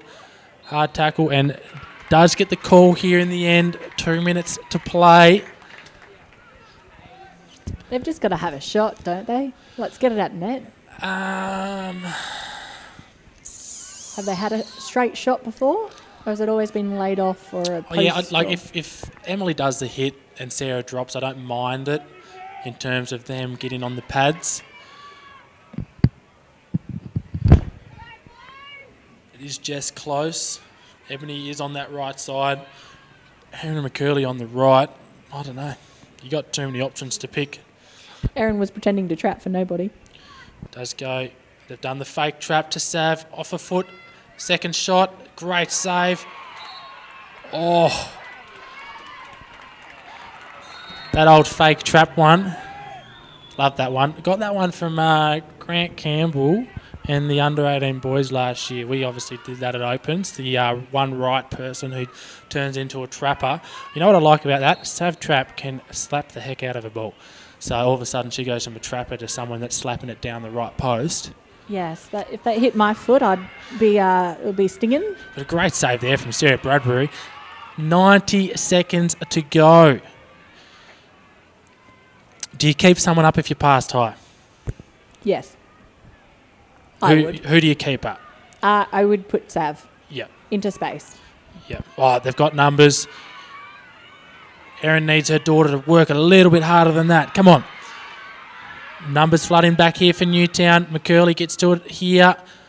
Little underarm. Erin Sieber sees it out wide. 1 minute to play is going to be... I can't tell if that's Kate Roper or Monique Thomas. I think it's Kate Roper. Plays on. Brings it out to Emily. She's going to try and send it in. Amy Doveton on that hotline. Hits it up the other end. Tori. Tell you what, she loves going onto the ground. Sammy Richards down the left-hand side. Look at the work rate from Hayley Achilles trying to get through. Can she bunt it through? Jamie Edwards is way too solid. And this is the play you probably want with the ball with 30 seconds to go. Trying to make a play. 4-stick through. Isn't going to get there. What's Maggie Pembroke do? Probably just needs to be safe. Does hit a foot. And it's going to be 15 seconds. Ooh, it was a goalkeeper showdown last year for shootouts. Both teams did struggle to score, so 3 seconds, get in the circle. And we're going to go to a shootout here for the second year in a row. It's going to be a bit of a break, so whether or not we have the ads come up, but don't go anywhere because we will be back very shortly with the old 5v5 to see who wins it. Last year was Newtown 2-1. We'll be back shortly.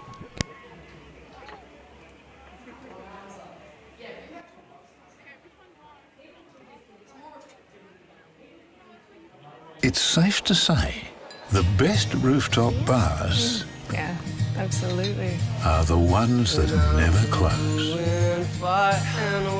Great Northern Brewing Co., the beer from up here. Daisy, Daisy May, give me your best bouquet. Daisy May Florist is one of Toowoomba's premier flower shops. Visit daisymayflorist.com today or visit their beautiful store on the corner of Hursley Road and Tor Street. Bradnams has 30 years of experience as the leading windows and doors manufacturer for the Toowoomba and Darling Downs regions. Employing over 70 locals in our new cutting-edge factory and showroom, we provide tailored selections and excellent service.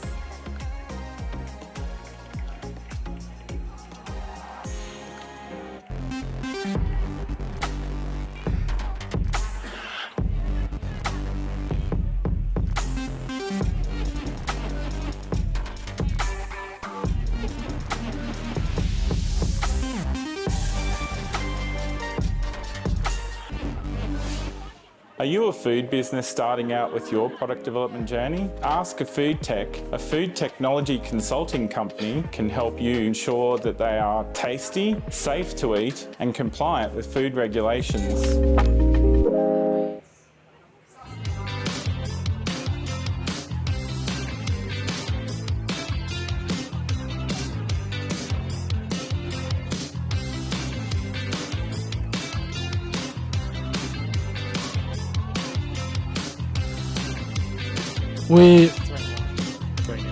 We've come back with the shootouts here. Still joined here by the silver medalist, Queensland Country Assistant Coach Emmy Tummin, and the DJ Tatum / Hockey Roo, Tatum Stewart. Tatum, you've got the... I was going to say, who are your predictions for the 5 people? It's going to be quite obvious when they're all walking out, but you said... I caught my ear earlier that you said you always go third. What's your game plan when you come into these situations?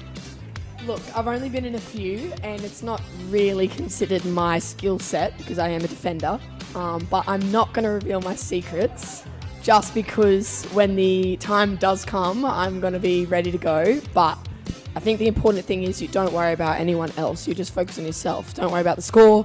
Don't worry about the goalkeeper. Things fall apart when you start panicking about the other things. Just focus on what you have to do and execute your plan. That's always worked for me. No, absolutely. Well, that is why I don't take shootouts, because I focus on everything else and I freak out and nothing goes to plan. So what about you, Emmy? What's your game plan when you come up to be the game-winning shootout taker? Shootout taker. To be honest, I like to just obviously go one way and then move the ball the other way very quickly. It has caught me out a couple of times because I've gone too close to a keeper and I keep forgetting that they can dive and slap it away. So yeah, I think the biggest thing is make the keeper, if you wanted to go right, you go left first and then drag right and push it. Just keep it really simple. It is nice to see the tricky things, but yeah, it doesn't always pan out. Absolutely. I think sometimes we tell the juniors you have to use your full 8 seconds, but you don't take your time getting to the circle, because if you go too slow at the start, all of a sudden you run out. First one is Sav Trapp against Sarah Bradbury.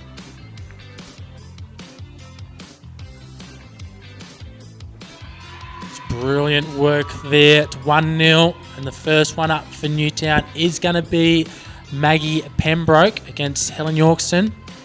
She did really well then, Sav. She got close, made her engage, but then got her head up and had a look at the space. It was really good.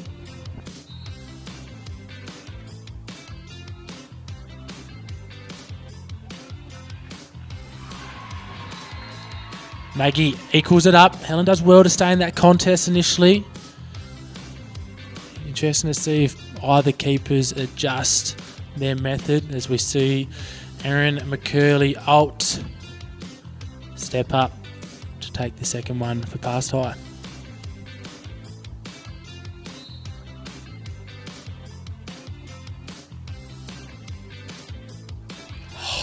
Very well done there. There's 2-1. Not sure, you can't see this on camera, but over on the right, Emma Bradbury has her hands over her eyes anytime that someone's doing a shootout. Now that I say that, she's not going to do it. Amanda Ross, fully recovered. She's had the horse injections and she's back on.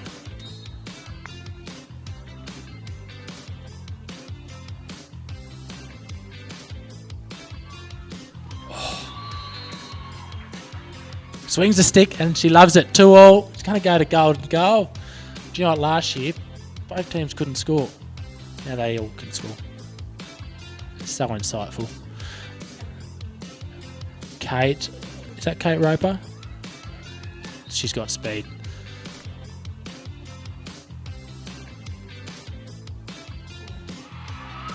Oh, there's the first success from the goalkeeper. Kate did well to shift her. Sarah too good on her feet. Probably need to go a little bit more left there initially. Amy Doveton. Chance to get the advantage up.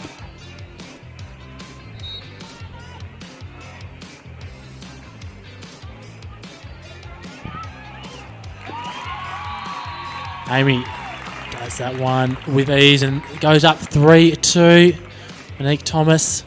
I think she had a final today in Brisbane. Do we know how that one went? Yes. Hopefully she can turn it around.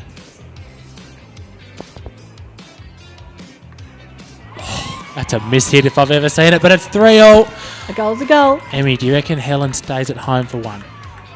I think she has realised she's coming out quite a lot. I'm hoping that she has realised that. I think she's got the right intent to try to eliminate that space, but she comes out just slightly a bit too far.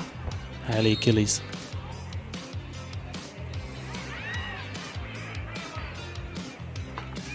Belts that one through. I didn't mind that from Helen. Maybe she can come out a little bit and then backtrack just to sort of try to change it up a little bit.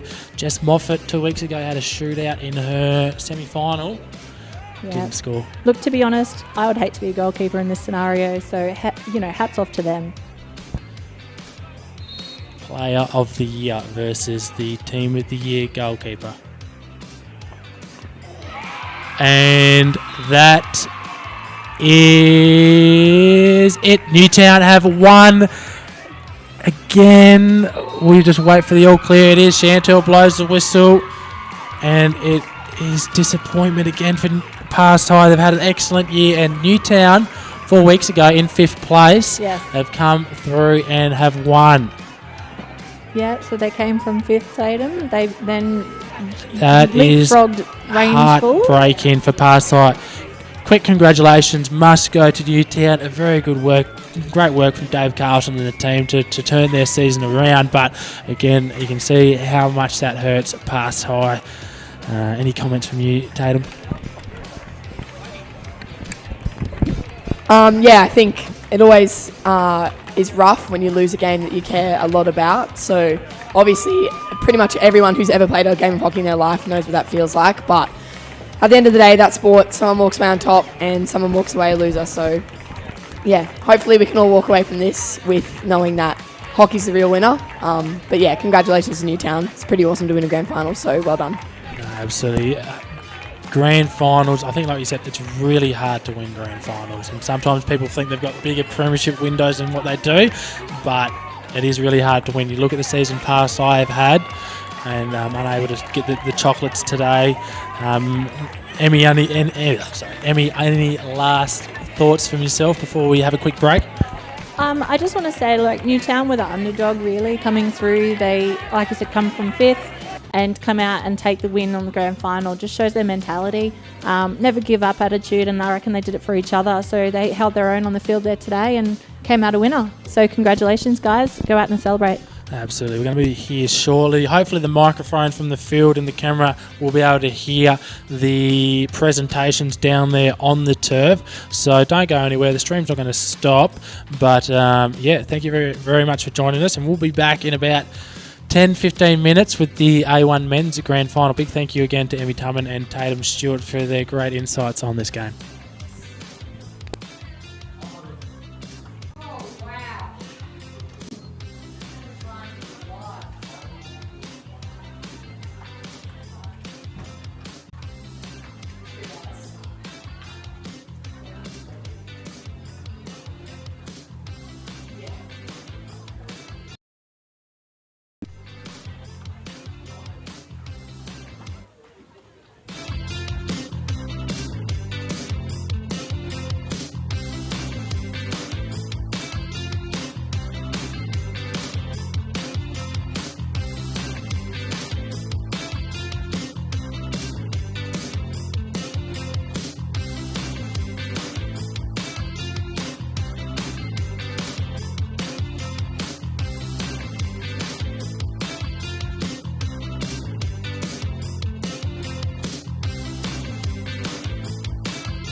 anyone here?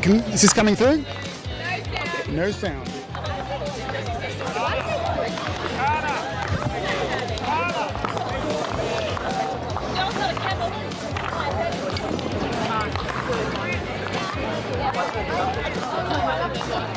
Can you hear it?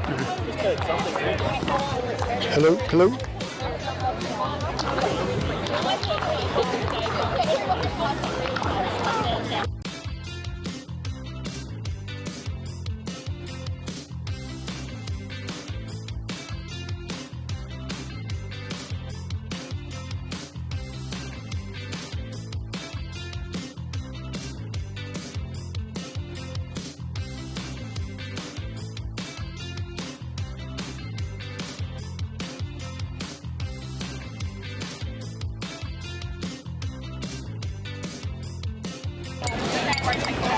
All right, guys, this is just a prop now.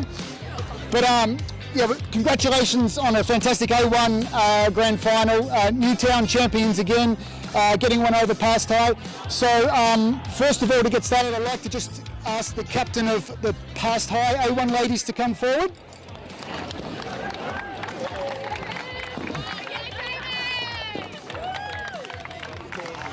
No worries.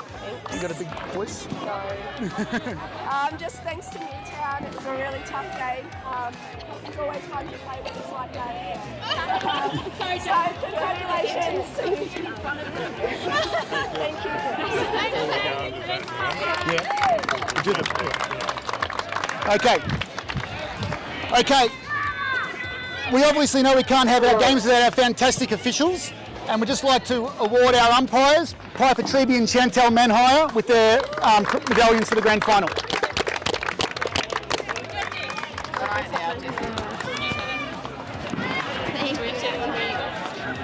Just come and get a photo with Chantel. Hello, hello, hello. No? Yeah, that's weird. It's working in there. It's working in there? Oh, that's strange. Yeah, I don't know. That's okay, just go around the back, get your photo, guys. Okay, we'd like to call forward the captain of Newtown, please.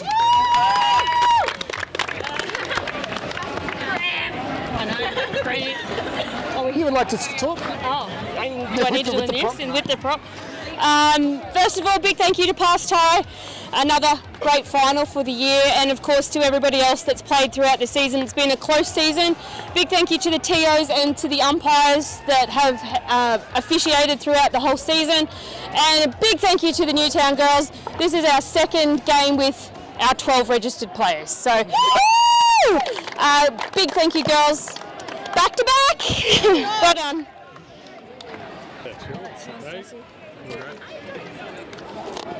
Maggie, Tori, Sam, Rowdy, Hales, Maddie, Courtney, doesn't matter, Ames, Maddie, Ed, Sam, Dave, Renee, Sue. Oh, good. Okay. Have I missed anybody? Do you want to give me that one, Zippy? I think we've got... Player in the final. Yeah, we'll wait till they get it. Is that everybody? Do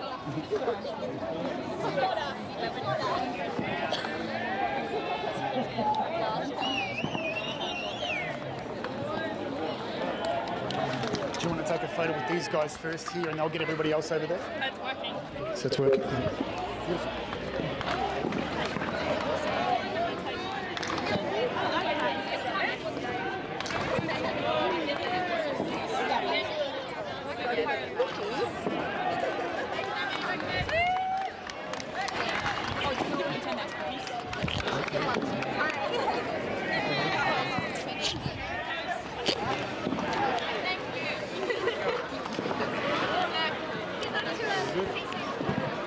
And finally, just before we head off, the player of the A1 Women's Final was Kate Roper from Past High.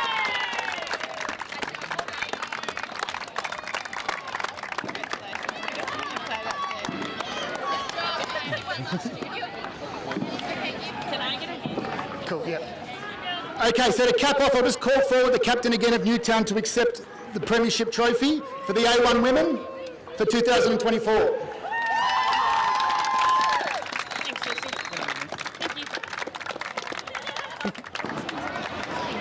Okay, Okay.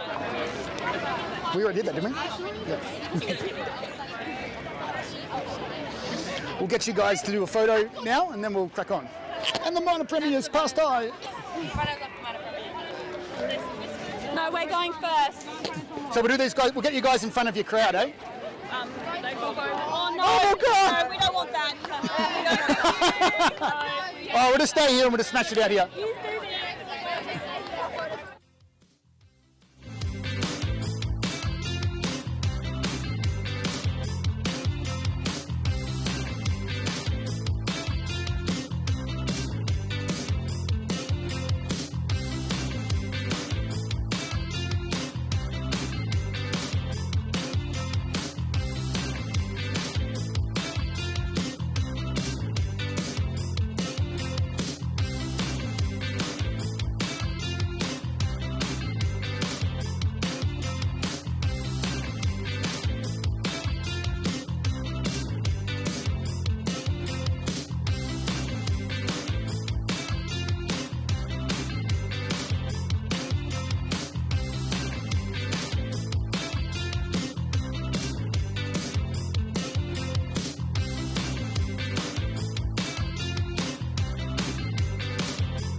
All right, we are back here.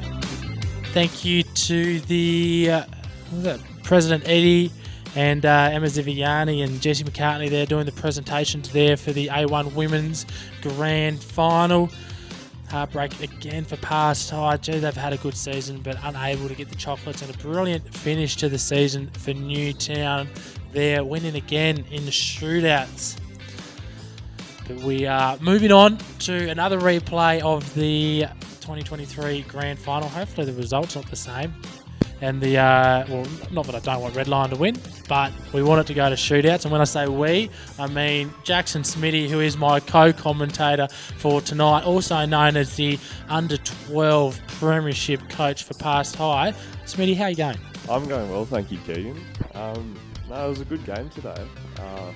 5-2 win against a strong Newtown outfit. So, yeah, the boys are keen, but it was an early morning for us and a late night here. Yeah, no, absolutely. Any particular players we need to keep an eye out for under 12? For under 12s, there's a few coming through. Cooper Golan for Newtown, he's a handy little player. And same with Colton Hart for Past High, both matching up in the midfield today. There's a few from other clubs, like Nate Smith is a up-and-coming goalie. And overall, the two teams had some really solid players today. I think it could have gone either way. Absolutely. And you coached, you assistant coached the under-12 and under-14s, but we'll stick on under-12s boys earlier at Downey Park. How did that one go? It was good. We came equal third against Brizzy 1, but coaching with Russell is amazing experience, and I can't recommend him enough. He's an amazing coach, and he brings out the best in the players, and his passion for the game is amazing. I can't state it enough. I think I've raved about a few coaches, but to go to Russell for a second here, his ability to build relationships with all his players and show how much he actually genuinely cares about everybody is probably the best I've ever seen. Would you agree? Yeah, I would. Having him as a coach myself in under-18s last year, he cares a lot about his players, and yeah. It shows through, doesn't it? Yeah. We'll get straight into the lineups. We'll go for the Northmen first of all. They've come up from a third place after beating Rangeville in their first final, and then Newtown last week. That was a cracker of a game. The lineup is Jack Bergerman, Liam Brown, Matthew Burge, James Cunliffe, Zach Goodaham, Harrison Hughes, Mike Matheson, Carter Mogg is the captain, Jacob Robertson, Brett Rollison, Maximus Schultz, Will Suey, Caleb Lindsay, Matthew Tarlington, Paul Warhurst, Chris Glass, big in for them, and Big Charles Suey to cap that off. Two big outs for them, Benny Edwards and Brendan Havercroft. You've played against Norse a few times this season, Smitty. Who are we looking out for there in that team? Apart from Charles Suey, obviously. A big in for them is Chris Glass at the back, especially now having Brownie push into the midfield. And also the midfield combination of Zach Goodaham and Carter Mogg, depending on where he plays. He looks like he's playing striker. Yeah. But those two are weapons in the D. Absolutely. When you look at the goal scorers for Norse as well, they're the ones you got to have a look out for. Absolutely. Looking at Red Lion as they Norse are going to start with the ball here with Carter Mogg, but the Red Lion outfit, Nick Bidgood, Ryan Bidgood, runner-up for the Association Player of the Year. He's had a great season. Michael Boyd, Lachlan Brownhalls, Dan Burge, Tom Burge, Nathan Case, Hayden Dorge. As you'll see, Red Lions go instantly into attack. Liam Brown steps up, as he will no doubt do all game. Picked off there from Craig Smith through the left-hand side. Forsick roll, hits it across the goal. Almost saw a replay of the Torrey Thies goal scored earlier. Back to the lineup, Hayden Dorge, Corey Goose, captain. Brad Hobday, Hayden McCready, Dylan Pember, Dylan Shaw, Craig Smith, Harry Pember and Jordan Smith. So a full outfit there for Red Lions. Will Suey big back in for Norths after he's come back from his knee injury. Great overhead to Carter Mogg. Yeah, keep going with the Red Linemen there, Smitty. As we see Schultz go through the right side and Biddy cleans that one up. Who are we looking out for Red Lions today? I think the Red Lions are an all-round really strong team. Their backs, especially, Scout and Duja at the back, some quality players back there, and they hold their own in defence. But they also have a few younger players like Harry Pember and Hayden McCready, who are going to be fast and electric up front. Absolutely. I think I've always raved about Red Lions' ability to blood in their juniors in their position that they play at juniors or world rep as well. So like Charlie Kinnebrew last year when he was playing right half, like what he would normally do at Queensland level. Red Lions versus Norths last year. They won 4-1, but it really was 3-1. They had a corner after the siren, so a close game last year. Just looking at the previous results here, 3-3 was the first game, but no Pember, Dorge or Brownie, so a few missing for both teams. 2-2 the second game, Goodaham scoring 2 goals, Bruiser and Dylan Shaw. And then Norths won 3-1. But no Pekka, but pretty much a full team for both. So that's the one that sticks out for me, that Norths did win when they pretty much had everybody. Mind you, Pekka is huge for that Red Lion team. And then 4-3 was the last one. Red Lions won. Goozy 2 goals, Dorji a goal, and Pembroke a goal. So do you think we can take anything out of those results? I don't think you can, Keegan. The Hayden coming back into the side, it's really big for them. And even with a few of the big-name Norths players out, I don't think you can take anything for granted for this game. No, absolutely. Do you think the coaches here for both teams, do you think that they make any adjustments based off what they've done this season, or is it just suss out the game and we'll make adjustments from there? Again, I don't think that they will change much about their game plan tonight. They will do what they think works and what they've been doing all season. And for Red Lions, it's worked. For Norths, it's worked most of the time as well. So I don't think there'll be much of a change in the game plan for either team. Absolutely. And sorry, I just saw a note, far side umpire is Helen. Sorry, I forgot Helen's last name. That is going to be a free hit to a Red Lion.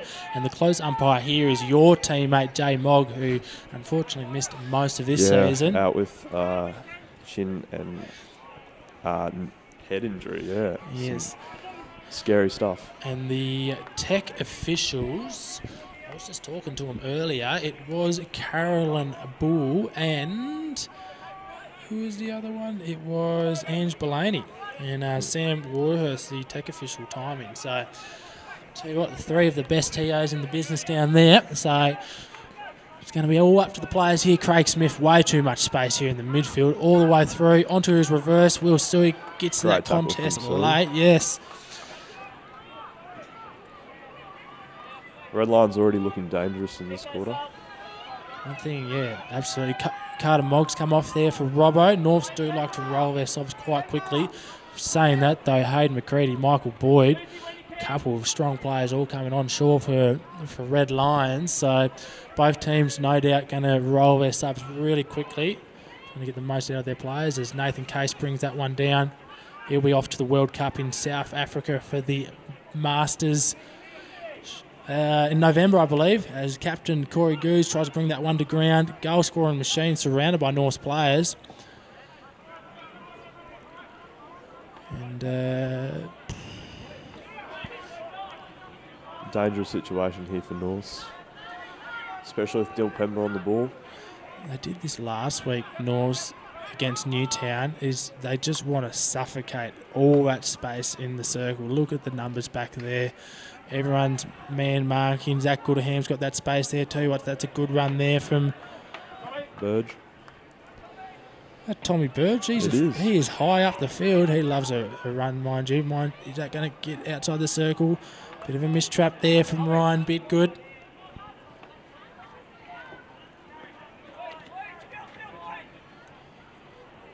Two overhead straight out for Norths as well. So interesting to see if that is going to be a style for them. They do love the long ball, Norths, especially with Liam Brown at the back. Liam Brown as a striker. I like a fullback that looks long all the time, but do they have to pass it long every time? No.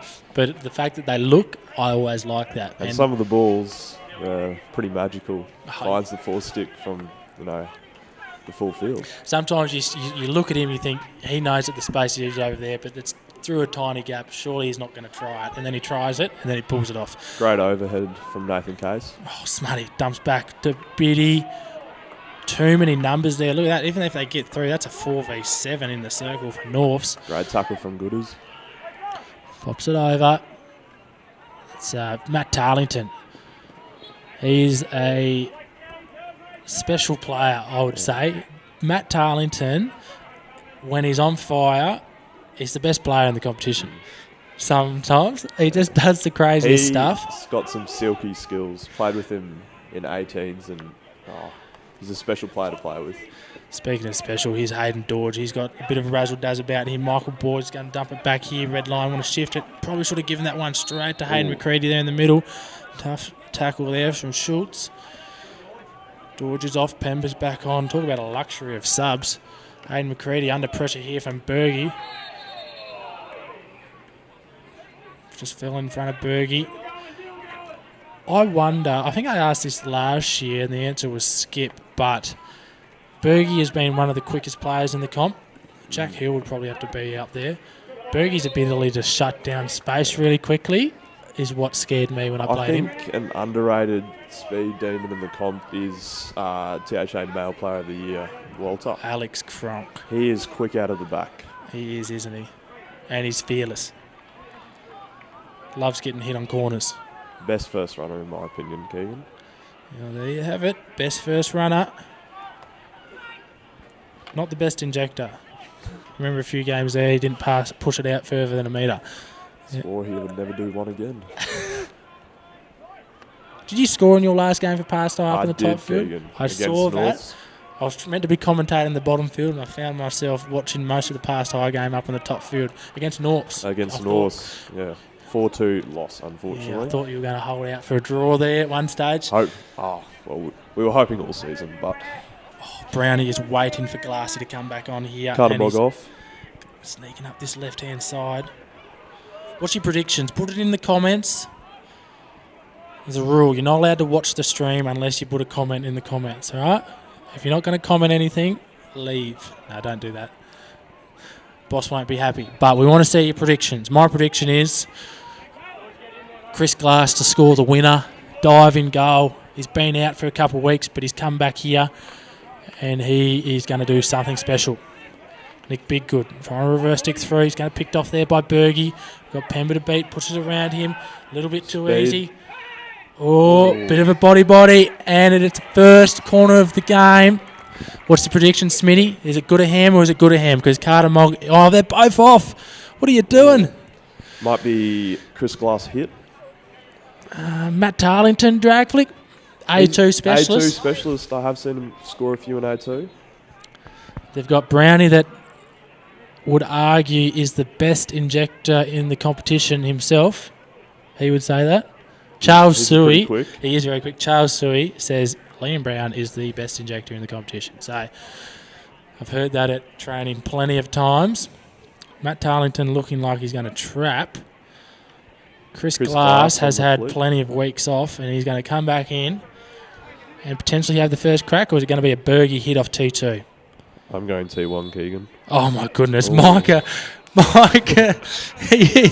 he's all the way at the post. That means Liam Brown, the best injector in the competition, has to go to the halfway line.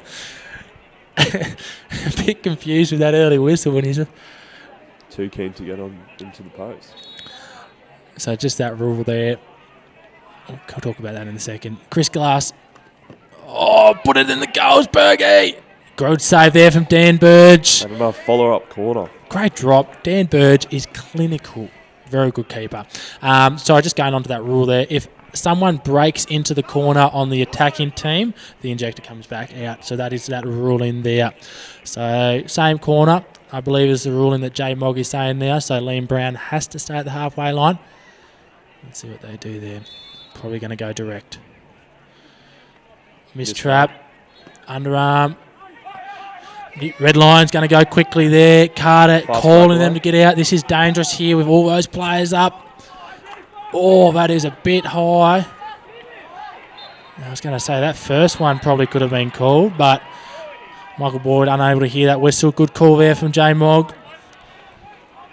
Were you expecting a bit of biff here in this game, Smitty? We don't want to see it. We don't want to see it. We don't want to see it, but we're winking at each other. Yeah, there's a few hot heads, but I feel like, especially in this game, they can keep their heads if they want to win.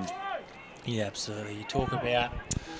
I love the guy. One of my favourite players, Zach Goodaham, holds the record this year for the most cards. So, yeah, got a card last week, but he's probably one for Red Lions. There's a few that come to mind. Oh, he's going to get all the way through. Does he put it onto a foot? And he has. As we see, I tell you what, Red Lions have a few different options. Nathan Casey's running up. Goozy's on. Goozy's there. Tom Burge would always want to hit. Former Red Line keeper Brett Rollerson in the net. He was part of their winning team last year.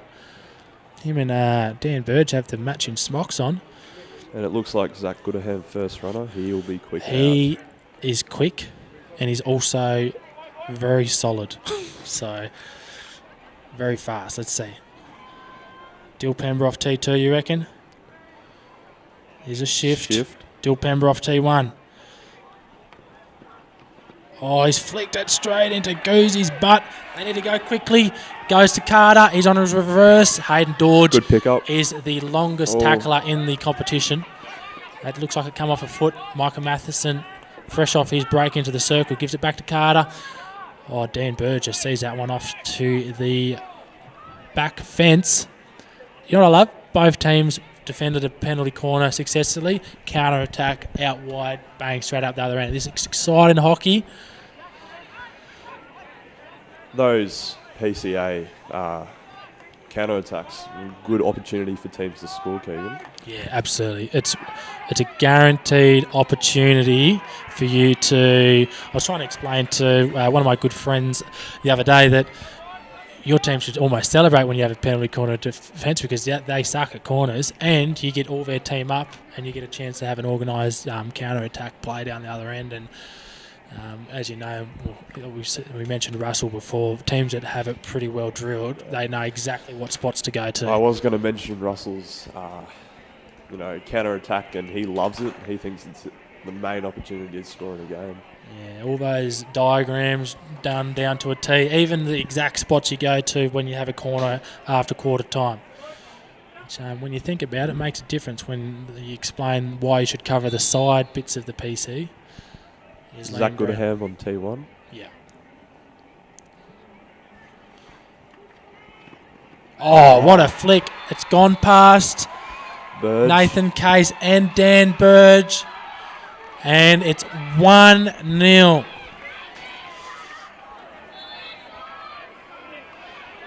Adrian Sui looks nervous. Calm, cool and collected, Adrian. That's it. The crowd's saying, get Charles Sui on the field. Red Lions, no doubt, going to stick to their process. You see Craig Smith coming up to the halfway line here. There's only 30 seconds left to play, but if anything, what Red Lions do is they maintain nice composure. Hayden McCready got the ball, 20 seconds to play. Plenty of time here for one more score. Bruiser's looking deep. Tom Burge is there. No one's in the circle. 15 seconds to play. It's going to go there now. Liam Brown, clever little touch over the sideline. Will be a quick restart here. 5. He's going to sit for Dodge. Probably didn't go 5. And we're going to be back in 2 minutes here with the second quarter between Red Lions and Norths.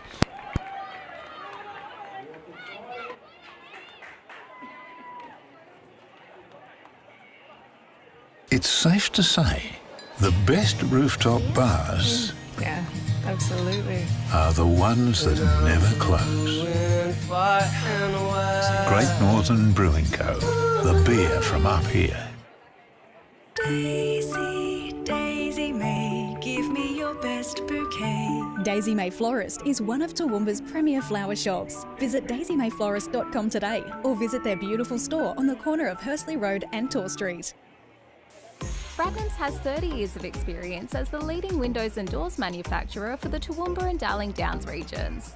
Employing over 70 locals in our new cutting-edge factory and showroom, we provide tailored selections and excellent service.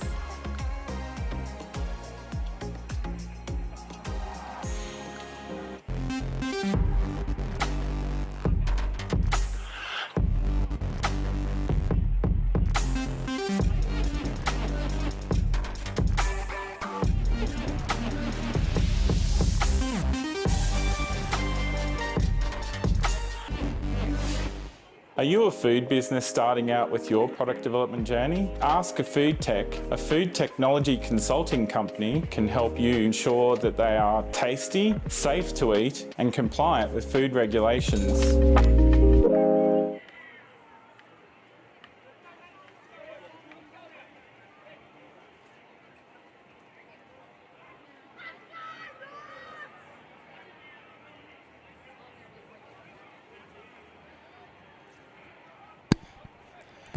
All right, welcome back here to the second quarter here. I've said here twice there. But anyway, of the A1 Men's Grand Final here at Clyde Park, home of Toowoomba Hockey Association.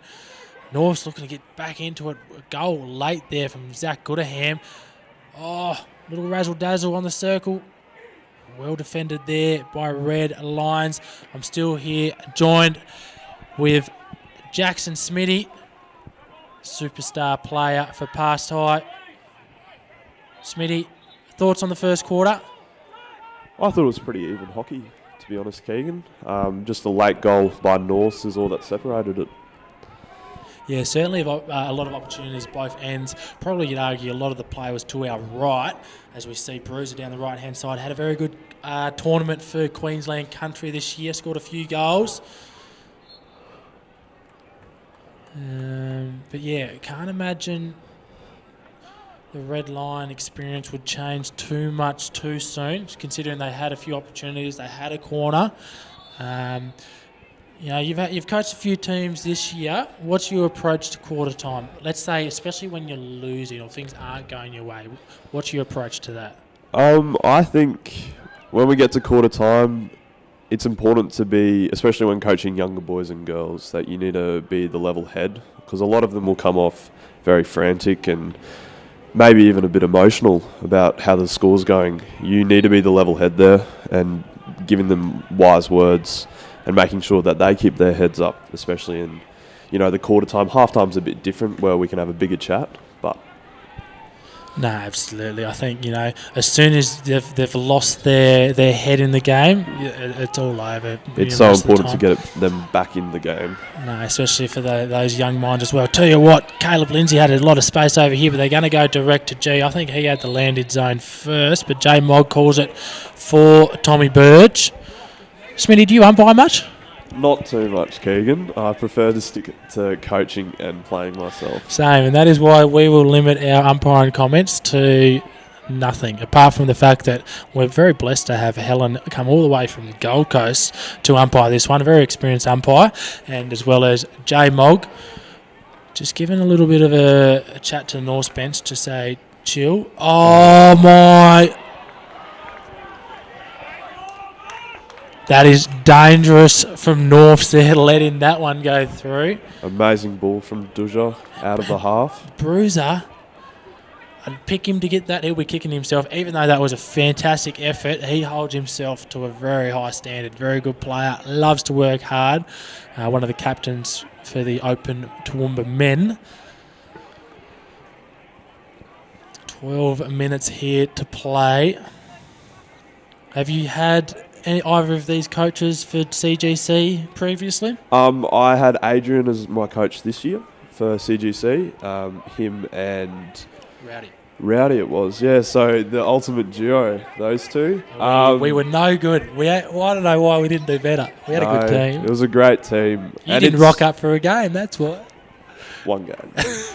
And it's great pre-season, especially for the A-grade men's, but also for the juniors playing in the J1A2 comp. Red lines through. Pekka on his reverse. Has he found a foot? No, he hasn't. Talking about CGC, one of the things that I think goes unnoticed as well, yes, you get to play with other people, but you get to experience other coaches. That was an eye-opener for me was to experience Adrian Suey, because obviously I've had Rowdy as a coach previously. It's going to be a hard tackle there from Bergie. Does get it. Hayden Dodge wants to play on here. But... I don't think Dodge is one to express his concerns. He will just get onto it. Searching ball from Carter Mogg there. You just sense it's all gone up a little bit, which is exciting, but it's all gone up in terms of the urgency. No malice in the game yet. Intensity has definitely gone up, and subs are rolling through quicker here. That's it.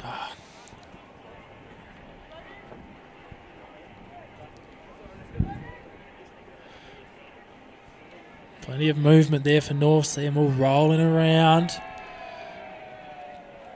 Red lines, good there. Feeds it through, unmarked, but he's got 3 North players to beat. One of them Liam Brown, one Matt Burge, and one Will Suey. That's a tough defensive unit to beat. Burge is the one that gets it. Puts it through, Schultz, can't keep it in. 10 minutes to play. You can hear Carter Mogg barking orders out there. Passionate captain, works hard. He certainly does. Yeah, and loves a tomahawk. I tell you what, if he gets it on his reverse stick, I usually just call goal. Bit of a unintentional. Good effort from Bergie there. Yeah. Bergie, sorry. Biggie, not Biggie, Biddy. Definitely not Biggie. The Pemba. Oh, might have hit the back of his stick. Regardless, went over the sideline. Glassy taking Bergie off. Charles Suey just walking up and down. keeping those legs warm in case he has to come on. Schultz brings it to ground. Talo down the line. Does see the ball off from a red line defender.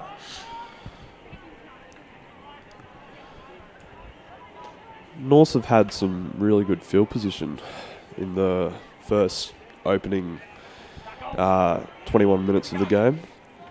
Yeah, it's interesting. You know, the back three for them are happy to not push up. Especially, red line aren't really allowing it to go back around the back anyway. You know, what that does do is anytime red lines get the ball forward, the Norths have already got the numbers there, so it sort of gets rid of any fast break opportunity. Mike onto his reverse. Good at him. Question, if we did an overhead competition, Smitty, who would throw the furthest? And then who would throw, if we had one where you had to land it in a bucket, who could be the pinpoint? Who would On the pitch here today? No, in the comp. Who can throw the furthest and who's the most accurate? There's a few men that can throw some serious overhead. Zach Goodaham's obviously one that springs to mind. That's because he's could bench 200 kilos. Luke Seaver is one that I reckon if you put a bucket, he'd land the ball in there. Yeah. That'd be a cool little competition we might have to do at a CGC final. Brownie back around to Suey with that knee brace on. Here comes Pekka, going to put Brownie under pressure. High press from Red Lions here. Very aggressive. Oh, I'll tell you what, one thing I've loved for Will Suey is his overhead game has improved. Since he's come back from his injury, he's throwing further overheads, I find. And now using a Griffin instead of the Maison. No comment. I use a Maison. I think it overheads very well. I use a Griffin. I don't know if that's what it would be.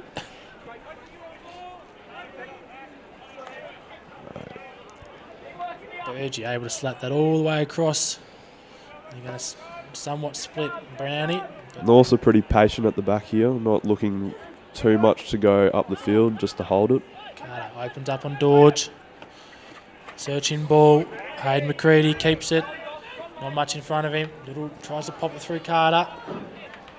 That might be a stick infringement, and it is.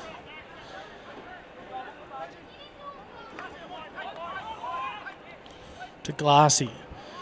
Tell you what, you wouldn't have thought he's had a few weeks off, would you? No, and he's a big in for the Norths outfit tonight. Trivia in the comments. When was the last time Norths won an A1 men's final? Let us know.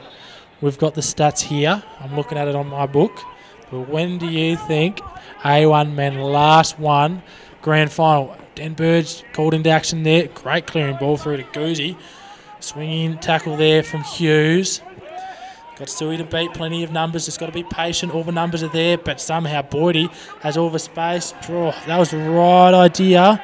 Just tried to hook that one across. All those players there, Smitty, but none of the players were marked. But, it didn't work, so, No. And it was a quick counter-attack from Red Lions, so Norths were struggling to get numbers back there. G-Man has come on. Tell you what, I actually think G's the best at trapping overheads I've ever seen. He gets a lot of practice. You know why? And I think it's because I've been told he's a really good tennis player. He is. He loves his tennis. So I think I've been told it's his hand-eye is why he's an excellent overhead receiver. Same can be said for Liam Brown and Chris Glass. Excellent cricket players back in their day. Tell you what, there's a few multi-sport players. Kane Bradford, really good cricketer. Who else is there? What, you play cricket? You're a good cricketer, aren't you? Not as good as Joey Sipple, though. I heard Joey that. You Sipple, mentioned that one day. You're like, Joey Sipple. Hasn't played hockey in a while, though, Joey.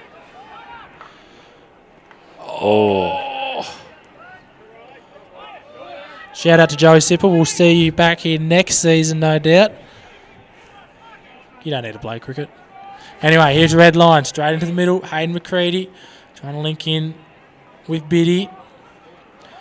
Doesn't like what he sees. Pulls it back out to Nathan Case. Red Lions rolling their subs really quickly tonight. A lot of work being done in the midfield. This is what Pecker's doing. You can see he's creeping up this right line, and Brownie has to go with him. He knows that he's probably one of the most dangerous players on the field. Smart on the ball to Nick. Were you at the dinner the other night? I was, Keegan. Lovely statements there from Nick Biggood for Tatum with the microphone. Loves the chat, Nick Biggood. And, very good ball through to Pecker. Liam Brown to restart this.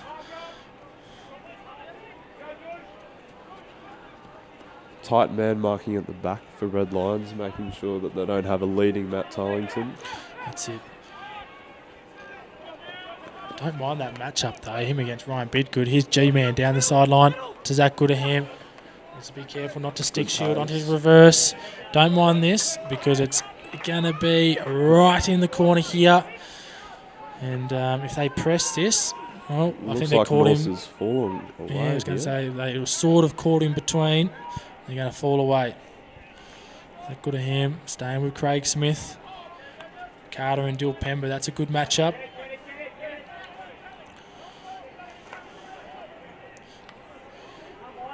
You see both halfbacks for Red Lions try to creep up as far as they can.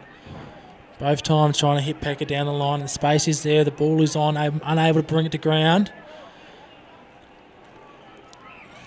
Your coach, Craig Smith / Lachlan Brownhouse, what are you saying to Red Lions at half time? They play a really, set game plan where they do not, stress about, the scoreline. Even if they're, 2-0 down at three-quarter time, they will stick to their basics because they know it works. Yeah, so there's probably no urgency to change it again. Like even we said here, that first break, they had plenty of opportunities. Bruiser had that one on the post there, so the opportunities are there. They just got to capitalise. So they might have, positional changes, but I don't think anything will change their overall game plan. I think some things that can change towards the end of the game, and you see it with some coaches, is the rolling subs slows down a bit. Everyone still gets a break, but that last 7 minutes of the game, the coach is like, we want our best 11 on the pitch. I can contest to that, Keegan. Yep. This morning. Trying to make sure all the boys have the same amount of game time, especially in under-12s. But absolutely, you have to put your best 11 on the pitch when it matters. The most important thing, as we say, is that they come back and play next year. Winning is the bonus. Righto, Smutty here down the right side to Burge. Hard slap across. Oh! Goozy wants a goal. 1 minute to play. Crowd is going crazy. Mexican wave. We'll get a score update from field 2 here in a second. Here is Norths down the right-hand side. Can't quite pick who that is. Robbo. Oh, Robbo. I should have known that. He's a bit of, I wouldn't compare him to Matt Tarlington, but they are similar in the sense that they both, all of a sudden, do the craziest stuff. Well, yeah. Robbo's more likely to score the best goal you've ever seen out of nowhere. And Tarlo's more likely to run through your entire backline. I've spoken about this before, but the last minute of Opens indoor last year that we played, Matt Tarlington was the best indoor player I've ever seen. 20 seconds to go. We're going to have a big 5-minute break here. There is going to be a raffle drawn here on the turf, but I think we'll go to our ads. We'll be back. Any last thoughts from you, Smitty? No, just may the best team win. What's your last prediction? My last prediction will be Red Lions will score 2 goals, and then it'll be an equaliser from North in the last minute of the 4th, and we'll go to shootouts. Oh, that's what the crowd wants, right? We'll be back with 5 minutes with the second half between North and Red Lions.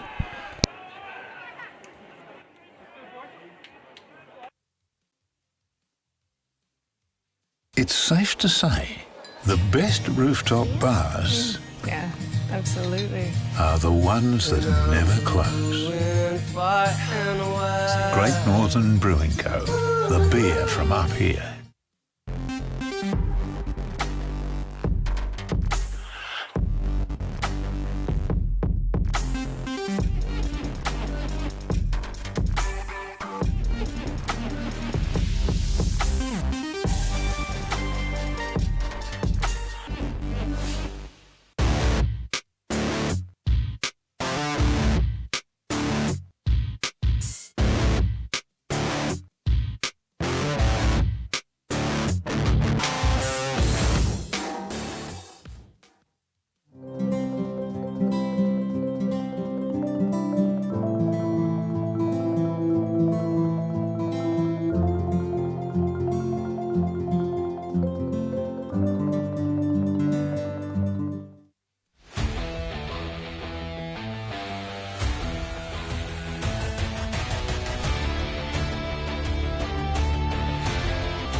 Daisy, Daisy May, give me your best bouquet. Daisy May Florist is one of Toowoomba's premier flower shops. Visit daisymayflorist.com today or visit their beautiful store on the corner of Hursley Road and Tor Street.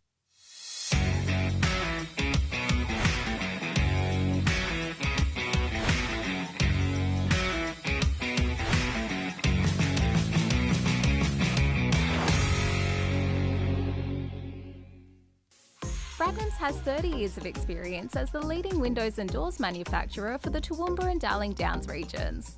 Employing over 70 locals in our new cutting-edge factory and showroom, we provide tailored selections and excellent service.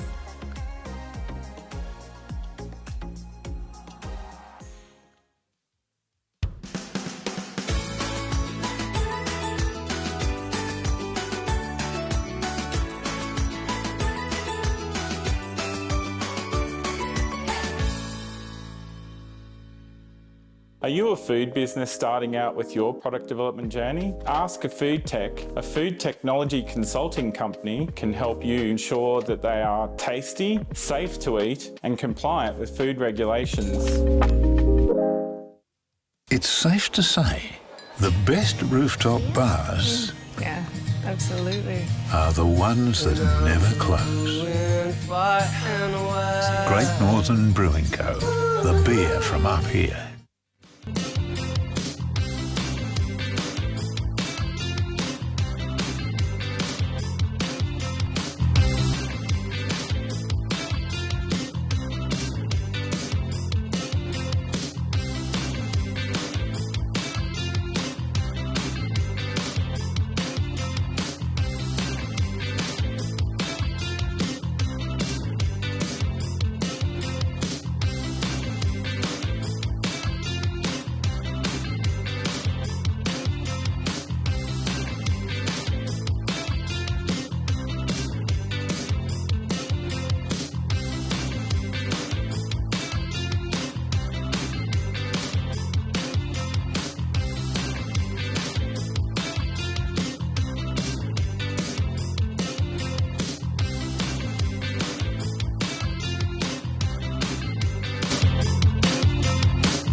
Welcome back to the second half here between Red Lions and Norths. Norths currently are up 1-0.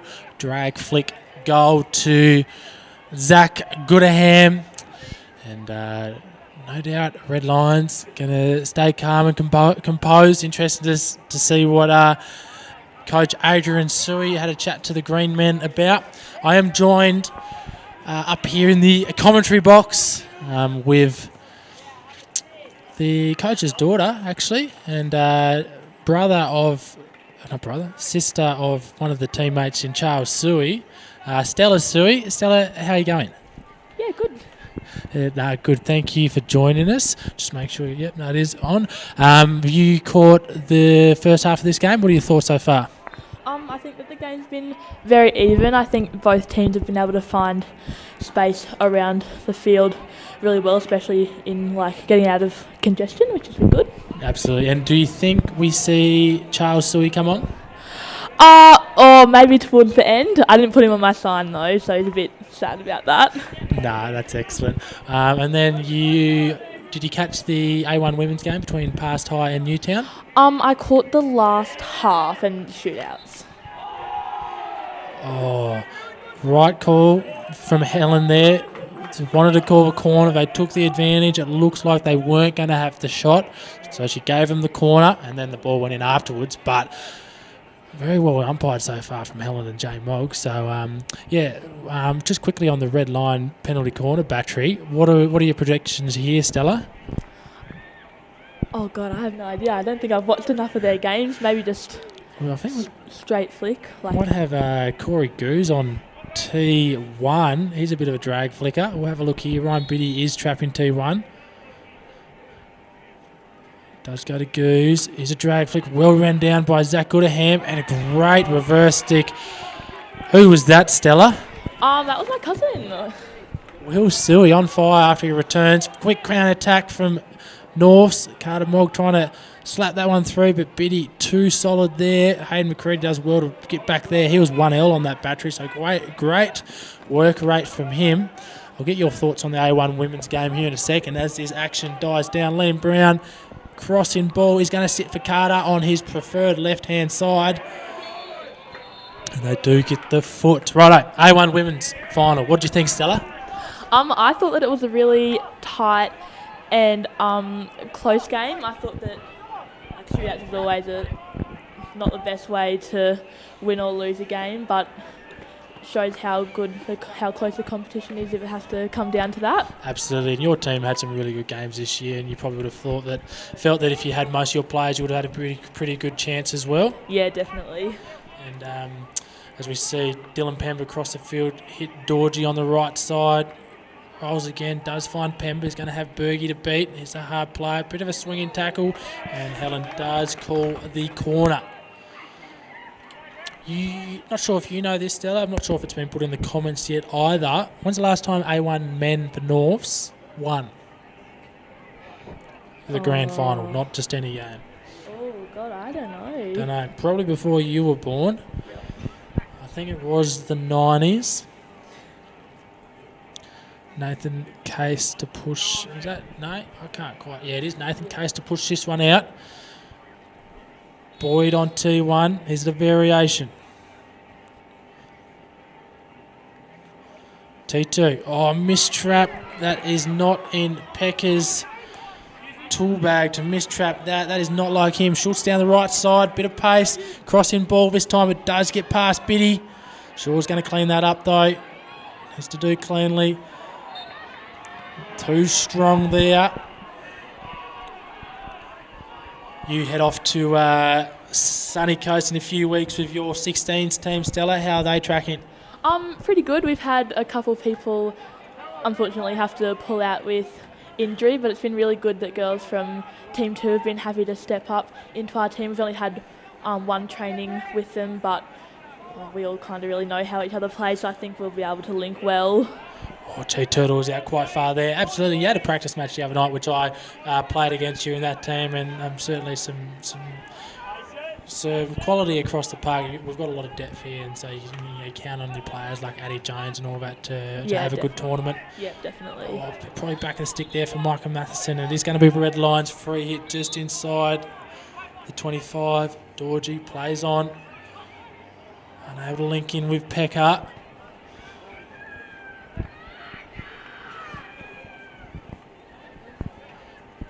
What were your thoughts on your A1 North season this year, Stella, with the girls? What's the plan for next year? Or did you leave the season in a positive note? Do you feel like you've got some good things to build on? Yeah, I definitely think that. Obviously, it was disappointing to get knocked out the first week of finals, but I think that we were happy, coming fifth last year to being in finals this year. Definitely seen improvement from last year to this year, and hoping to just continue that on to next year as well. No, absolutely. Some really strong young players there as well. Oh, it's a great hit there. Matt Burge. Too good for Tom Burge. Either way, Bill Burge is going to have a winning son after this game, whether it be Dan and Tommy or Matt Burge for Norths. William Brown on the ball. Now, you probably had a few conversations with Papa Sui over the week. He was probably picking your brain about the game plan. Did he give any sort of secrets away to you as to what they were going to do? He actually told me to stop asking about it. Like, I just wanted to know just so I didn't have to, like, go in, like, not knowing, like, anything that was happening. He kind of just told me just, like, normal same stuff before as all the other games have been, and to just stop asking now. Yeah, absolutely. You would have seen Chris Glass has come back in for them. A big out in Benny Edwards, so it's a very handy replacement player in that one. Yeah, definitely. Well done there. Zach Gooderham wins the free hit. Probably going to look to go long. It is Tarlo. Is it going to get over the top? Needs to trap it. It's well done there from Tommy Burge. You play a bit of a central defender there as well. What is it? One of the more stressful things when they've thrown an overhead and you know the striker's gone past you to say you either trap this or I'm going to one-on-one with the keeper. Yeah, definitely. Like, I just have to just trust my, like, judgment in, like, oh yeah, like, I'm in the right position. Matt Tarlington, well done there from Dan Burge. On the other hand, though, you'd probably be thinking, oh, if I can throw this at the defender and my striker gets out the other way, you know, you're probably throwing 30, 40, 50 yards now, would you? Yeah, getting close to 50. Yep, excellent. Nathan Case on the ball into Dorge. Big swinging tackle there from Gooderham.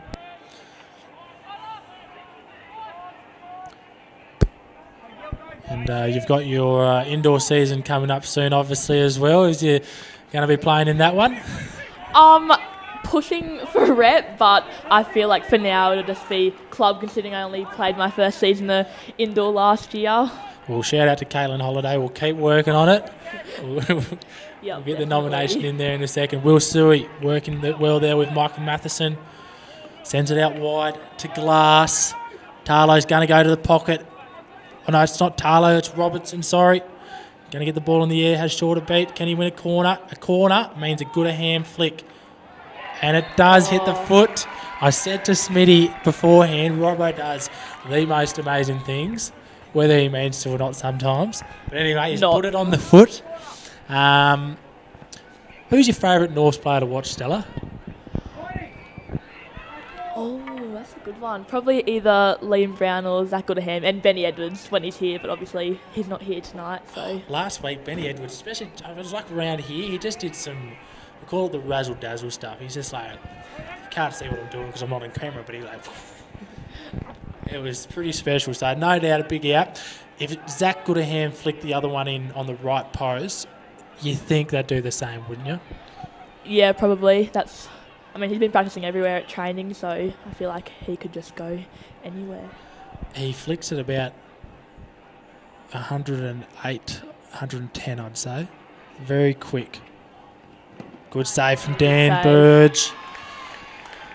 Oh, 5 minutes to play. Everyone's getting nervous. Are you nervous, Stella? I am a little bit, yes. I was happy that we got a goal in before. Definitely helped settle the nerves a little bit, but still, only one goal to go to shootouts. I reckon they'll carry on if they win, Norths, but who knows? Red Lions are so solid and they're big game players. They have played in a lot of finals. Do you what? G-Man has put Suey under a bit of work there.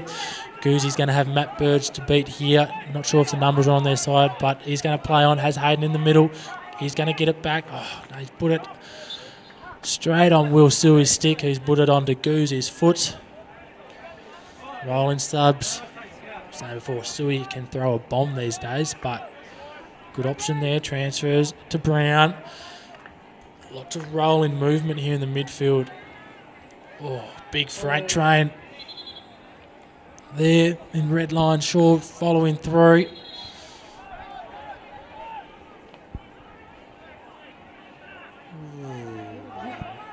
Okay.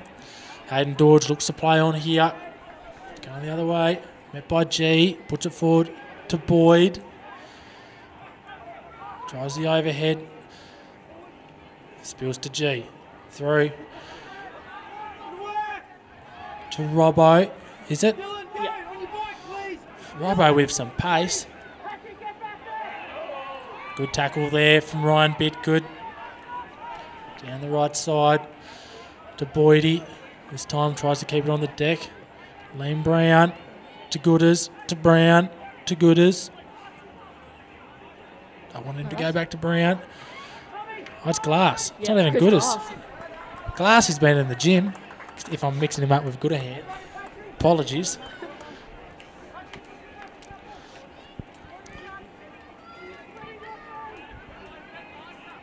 Brownie over the top. That's definitely Schultz, because no one else has got white hair. Trying to hit it through. And is the foot. Ooh, 18 minutes left. Stella, what do we reckon? Oh, God, I don't even know. It only really takes one goal, so you can only really just, if you're up, just hold your structure. That's it, and we know we don't. Oh. It's one way to bring a ball to ground. All the way back out to Suey. Under pressure from Pekka. Straight through to Bergie. Jinx over. That was pretty. Jinx through. Can they get it through? Can Carter get it to it? Shaw wants to see her. Oh, it's not Carter, that's Schultz. Japers, apologies. I've lost the plot. Righto, long corner here. Brownie's on the ball. What's he got in front of him? His eyes darting. Got G on his left. Little ball through. Probably not enough pace on that to get past Hayden McCready. What are your thoughts on pulling the keeper, Stella? Do you ever do it? I would, I reckon, if we absolutely needed to score, but only with like 5 or so minutes. I wouldn't do it too early because you never know what's going to happen. But look, if you're feeling confident, and I guess having an extra field player is always good. Yeah, absolutely. I think the tricky thing is you have to know what the plan is when you do it. Yeah. A lot of teams will opt to do it because they've seen other teams do it, but if they don't know what the plan is, sometimes they pull off the goalkeeper and they just have another defender stand at the back. Yeah. It doesn't actually help anything. No. So, you'd rather have someone in the net to stop the goals if it goes that way. Here's Pemba. Nice little receive, slip through, left to right. Has he seen Biddy? Doesn't. Pulls it back out to Shaw. Gives it over to Nick Biggood. He had a very good tournament at Goulburn for the country champs. Good ball from Burge down the line. Razzle dazzle. That's Pemba. Junior, Harry Pemba. Suey clears it. Gets past Burge, and here's Glass. Schultz is going to have to put on the burners here. Oh. Blinded. Not intentionally. I don't think Schultz saw the 100-kilo Ryan Bidgood there. Cleaning him up. Someone said that the other day. Ryan Bidgood is solid and, he's not afraid to throw his weight around. But definitely be strong in a tackle, I reckon. Oh, yeah. Good indoor player. Yep. There's another player that will be chasing up for their nominations. Here's Biddy. Out to Burge. Down the line. Not enough heat. Micah sees it over the sideline. 30 seconds to play. Big last quarter. Burge on the ball. What's he got in front of him? Wants to get to Harry Pemba. Tell you what, he's had a good year. Turns and hits. Will Suey, too good on the hotline. Under pressure from Pekka to Micah. Play on, says the call. That's good. Dorji. Out wide to Bidgood. Ryan. Hits the ball. Does it get through? No. Suey. Gets called there. Dorji going to play on quickly. Bergie was not 5 yards. And it's going to be a corner right before the last quarter break. Time's definitely important in those scenarios. There's only 3 seconds left on the clock. No, it kills you. The Newtown boys will be happy with that one. They thought that they got a bit stiffed with one of their calls in the preliminary final. So they'll say that's karma. 1 minute. No, we'll probably have the full 2-minute break. We don't know yet. We'll see what the TOs decide to do.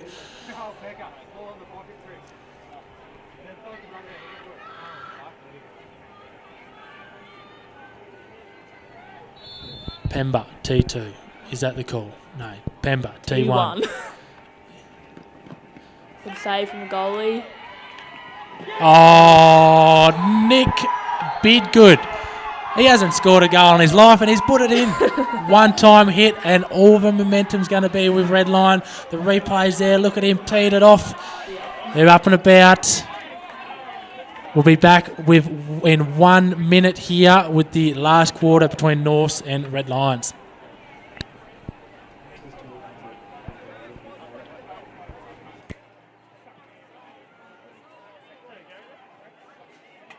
It's safe to say the best rooftop bars Yeah, absolutely. are the ones that never close. Great Northern Brewing Co., the beer from up here.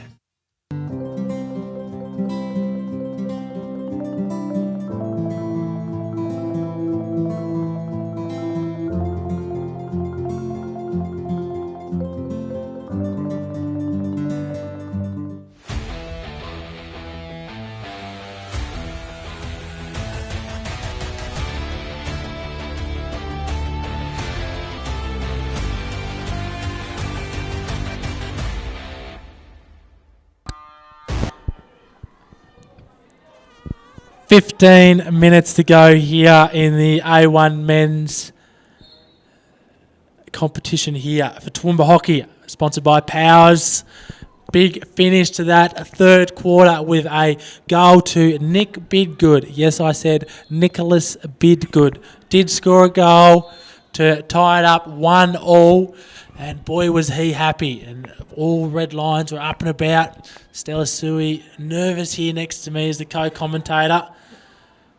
Big swing there from Goozy, but Will Sui, too cool, calm, collected, unable to link in with Tarlo. Stella, what are your thoughts on the last quarter here? What's going through your mind? I definitely would tell the teams to be, I guess, like still more attack focused, but also like don't lose your composure, like keep your structure and everything, but just put in that last little bit because you only have not even 15 minutes left for this year, so just put it all out there. Absolutely. It's a well-spirited game so far. No cards, few bodies, but nothing intentional. Biddy through the middle, too much space. Can he link in with the next line or with a foot? Oh, lucky there. How many finals in a row have North's been in, Stella? They've been in 4. This is their 4th, and this is also their 4th against Red Lions. So it's been these two teams for the last 4 years. So I don't think they can lose 4 in a row. I think we go back to 2001 AFL Brisbane Lions won 3 in a row, and then Port Adelaide beat them on the 4th year. They didn't play against Port Adelaide every year though, but 4 in a row, that's something special. Yep. Like announcements for birthdays and shit? Oh, this isn't over the top. Who's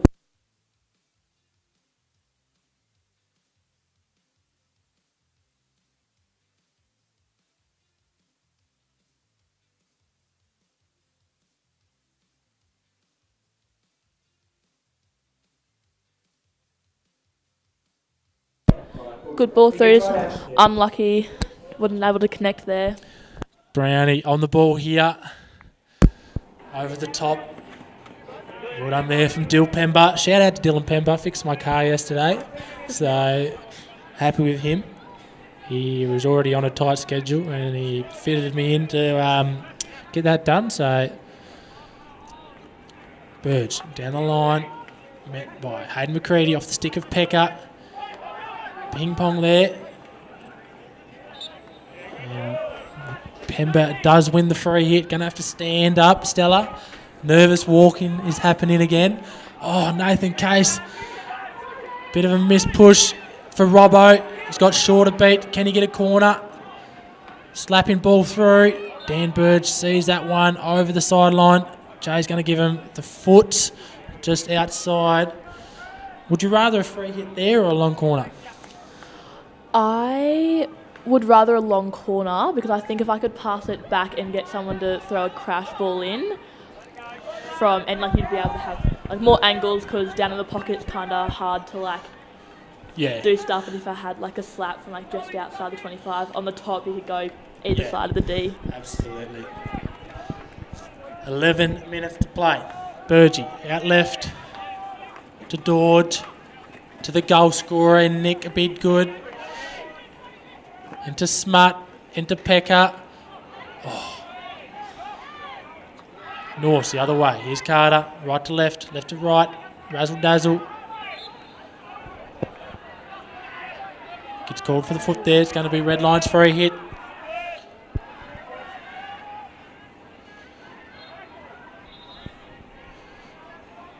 Still plenty of time, Stella, but I want you to have a think about, actually in the comments, who are your 5 shootout takers for Red Lions and Norths if it goes.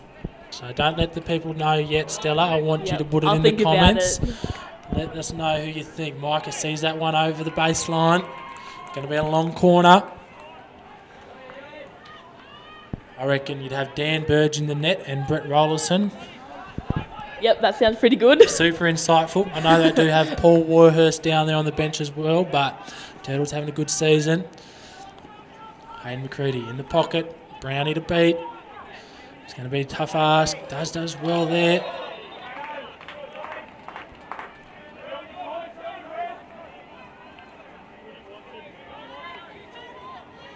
Nathan Case gets the ball out. Under pressure from Carter. Pulls the ball all the way back out to Biddy. And Dodge at the back.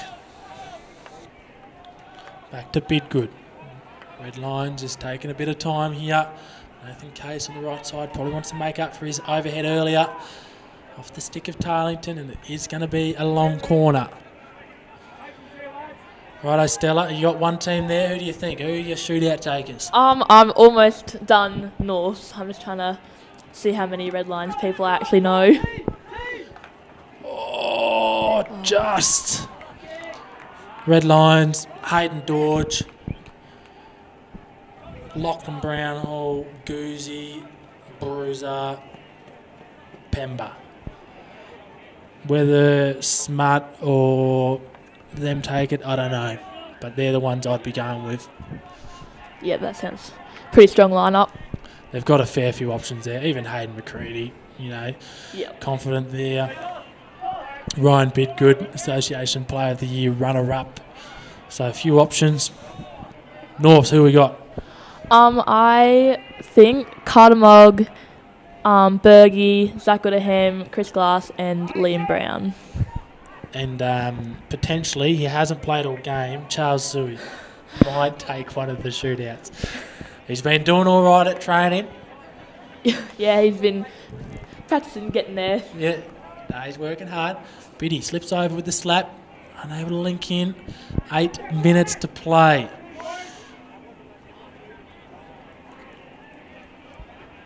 What was it? 2022 went down to the final second, and Goozy scored a goal right at the end. Yep. Last year, 3-1 turned into 4-1 after the siren. That was a bit not quite as close. The year before that, what was that one? Shootouts. Shootouts. Yep. Was and it went close? down to the last. I think it was just the last one.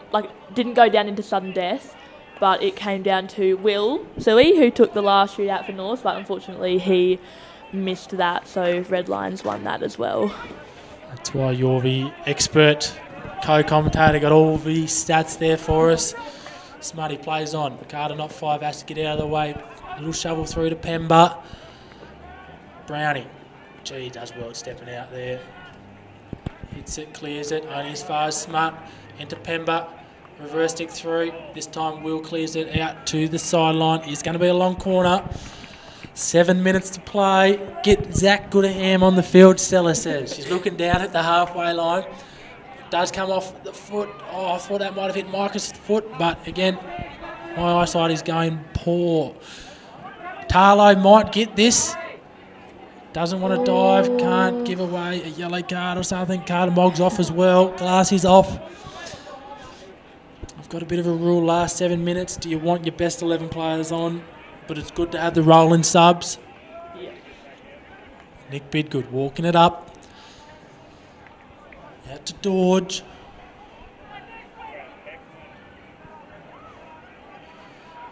It's going It'll be hard to get the ball off that man there. He's going to give the ball back and overlap. Pemba drops back out. Nathan Case on the ball here. Into Pemba. Now Dordge on the left side. Comes off the stick of Pekka. Also Pemba picks the ball up here. Can he get it through? Good shave tackle there from Liam Brown. And he's got Robbo. That's a brilliant ball. Oh. Robbo! Good positioning. Just Tarlo off, Glassy on. Burge off. Shaw on. Subs are rolling. 6 minutes to play. Smarty's trying to get back on. Nick Big good. The way he's playing, he'll probably want to take a shootout. Yeah. Dodge on the ball. Want someone to present. Good overlap from Ryan Bidgood. Into the middle. Good work right there. Back from Zach Goodham. Can't give away a corner. Need to be careful. Just a free hit just outside. Need to make sure they're 5. Drag flicks through. There's going to be a corner. 5 minutes to play here.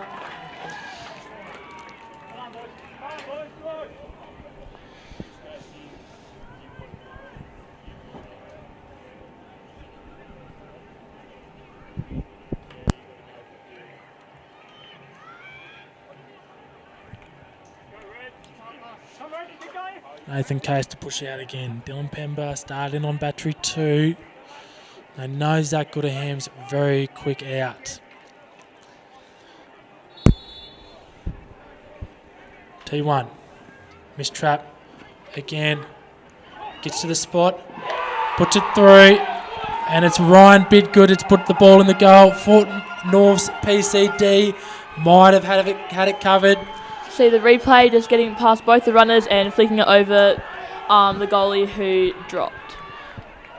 Still plenty of time here. Glassy plays on forward, dumps it out left to Zach Goodham. You see all the numbers for Red Lions will come flooding back. Brown and Suey need to get up. Plenty of time here though, don't need to rush it.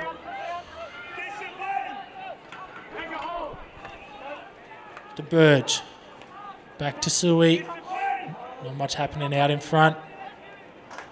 Nice slap across to Hughes. To Bergie. It's a free hit just inside the attacking 25. Bergie going to want to play on quickly. Gives it out. In the air, that's Harrison. Keeps it in. And it's going to be a sideline for a hit just in front of the Toowoomba hockey sign. 3 minutes to play. Brownie. No one's in the circle. He wants to go direct. That's what he knows. Playing with Brownie, it's what we know he'll be looking at. Too clever.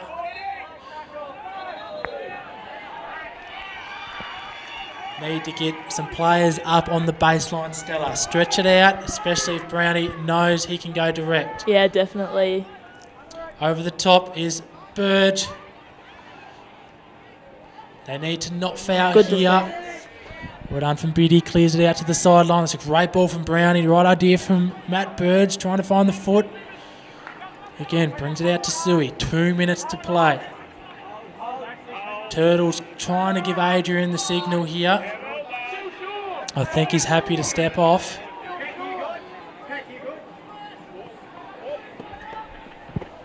Not sure who comes on though. I think they might have their best 11 on here at the moment.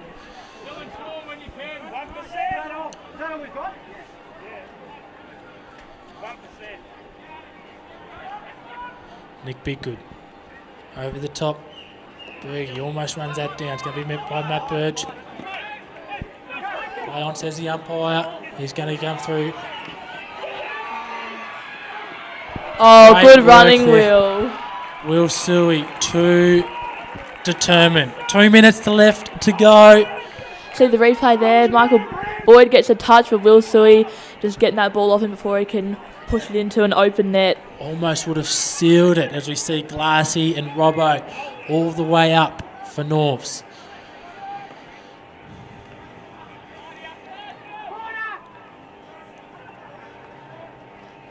Miss-hit. Now's the time to go. Can they go quick? Brownie's got the options forward. Slaps it through. Oh, probably needs to trap that so they can take it quick.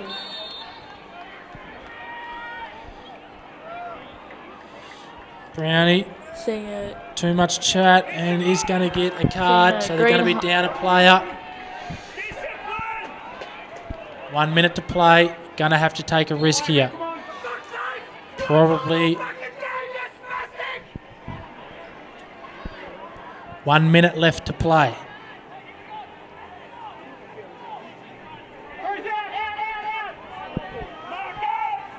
Now's the time. Minute to play still 8. You've got to take off.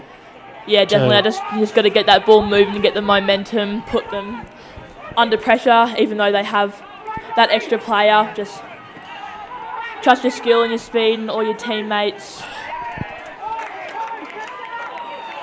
30 seconds to play. Might be it. No doubt Carter, the team, still working hard. 20 seconds. Can he get it through to Smut? Throws the overhead.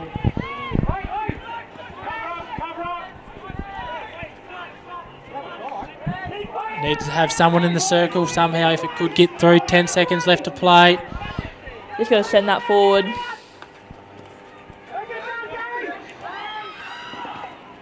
And that'll do it. Congratulations to Red Lions, 4 years in a row. Commiserations to Norths. Heartbreaking for them, 1-0 up. Great fight back from Red Lions. Big shout out to Stella Sui coming upstairs. Thank you for coming up. Any last thoughts from you? Yeah, that was a good game. Obviously, both teams showed that they wanted it. Just Red Lions just came out on top. But no, I thought it was a good game. Thanks for having me. Well done. Thank you again, Stella. And thank you to all our volunteers this year. An excellent season. That's gone right down to the end. And stick around for presentations, as we will be showing those shortly as well. Thank you.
At the Newtown, because Richard was there.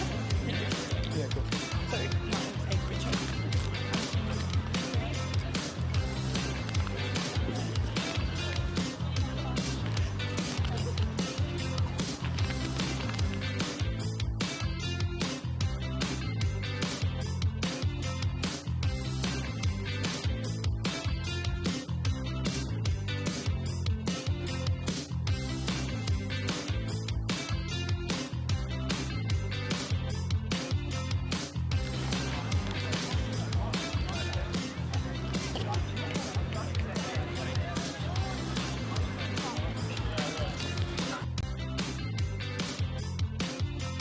Welcome everyone to the 2024 Powers A1 Men's Competition Grand Final.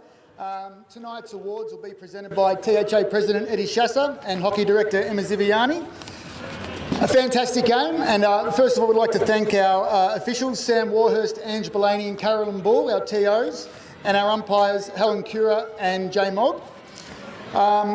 Before we hear from the captains, we'd just like to present our our Player of the Match Award, and the Player of the Match Award tonight is Will Suey.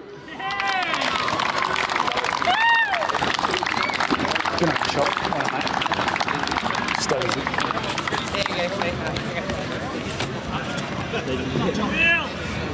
No, no, it's all right. Oh, did we get a photo with it? No, it's all right. We'll get one. Before we present our runners-up and our premiership trophies, we've got our minor premiers, which are actually Newtown Hockey Club, to be presented to Craig Richards at Newtown.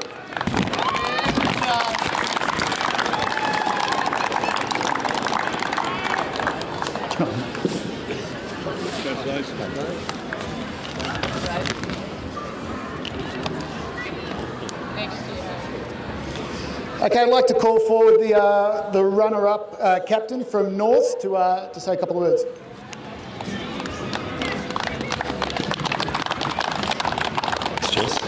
Thanks, guys.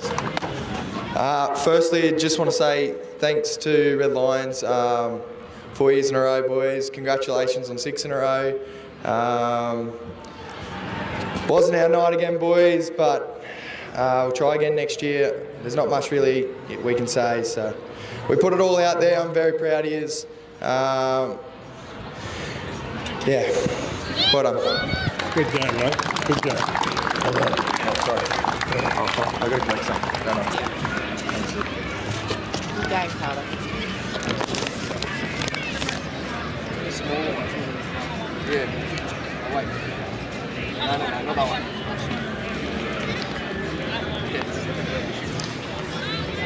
Before we hear from our winning team captain, I'd also like to call over our 2 umpires, Helen and Jay, if they're still there, to receive their grand final medallions.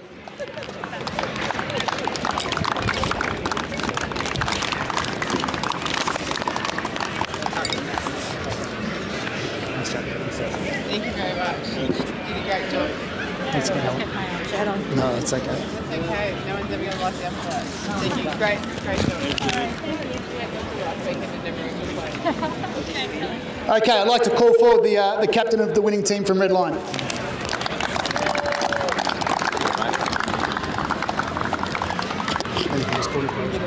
Yeah, right. I'd like to thank all the officials today, all the spectators for coming out to watch. It was a great turnout. Big credit to North. It was a tight A-grade comp this year and it was hard enough even to make the grand final, and you just put the foot to the throat there. It was a great game, so congratulations. You just played well. To our boys, I couldn't be more proud of is what we've put together the last few years. It's something that we'll always remember and something that we'll always be proud of, so congratulations, boys. I'll call the boys out now, so Dorji. Congratulations. Thanks, mate. Take this. Take this. Thanks, mate. Right, can't drink that. Scouty. Yeah, give it back straight away. Dush. Not having it. Bordy. Nutter. Brown. Logs. Hato.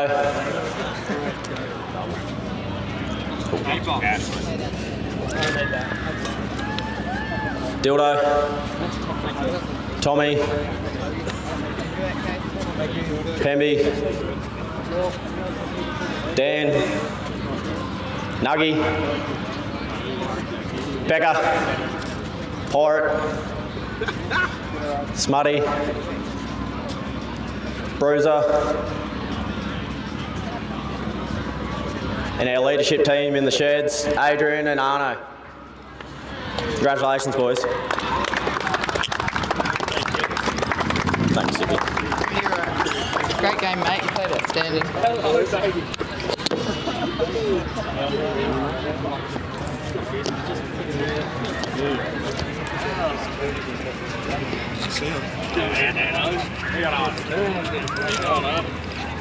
They just got the stick now.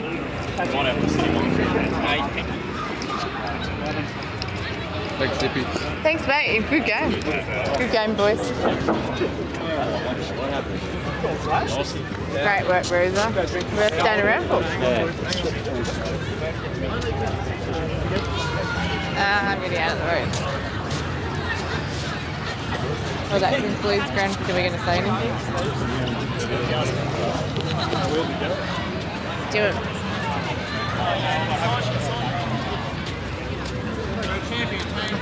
Do you want to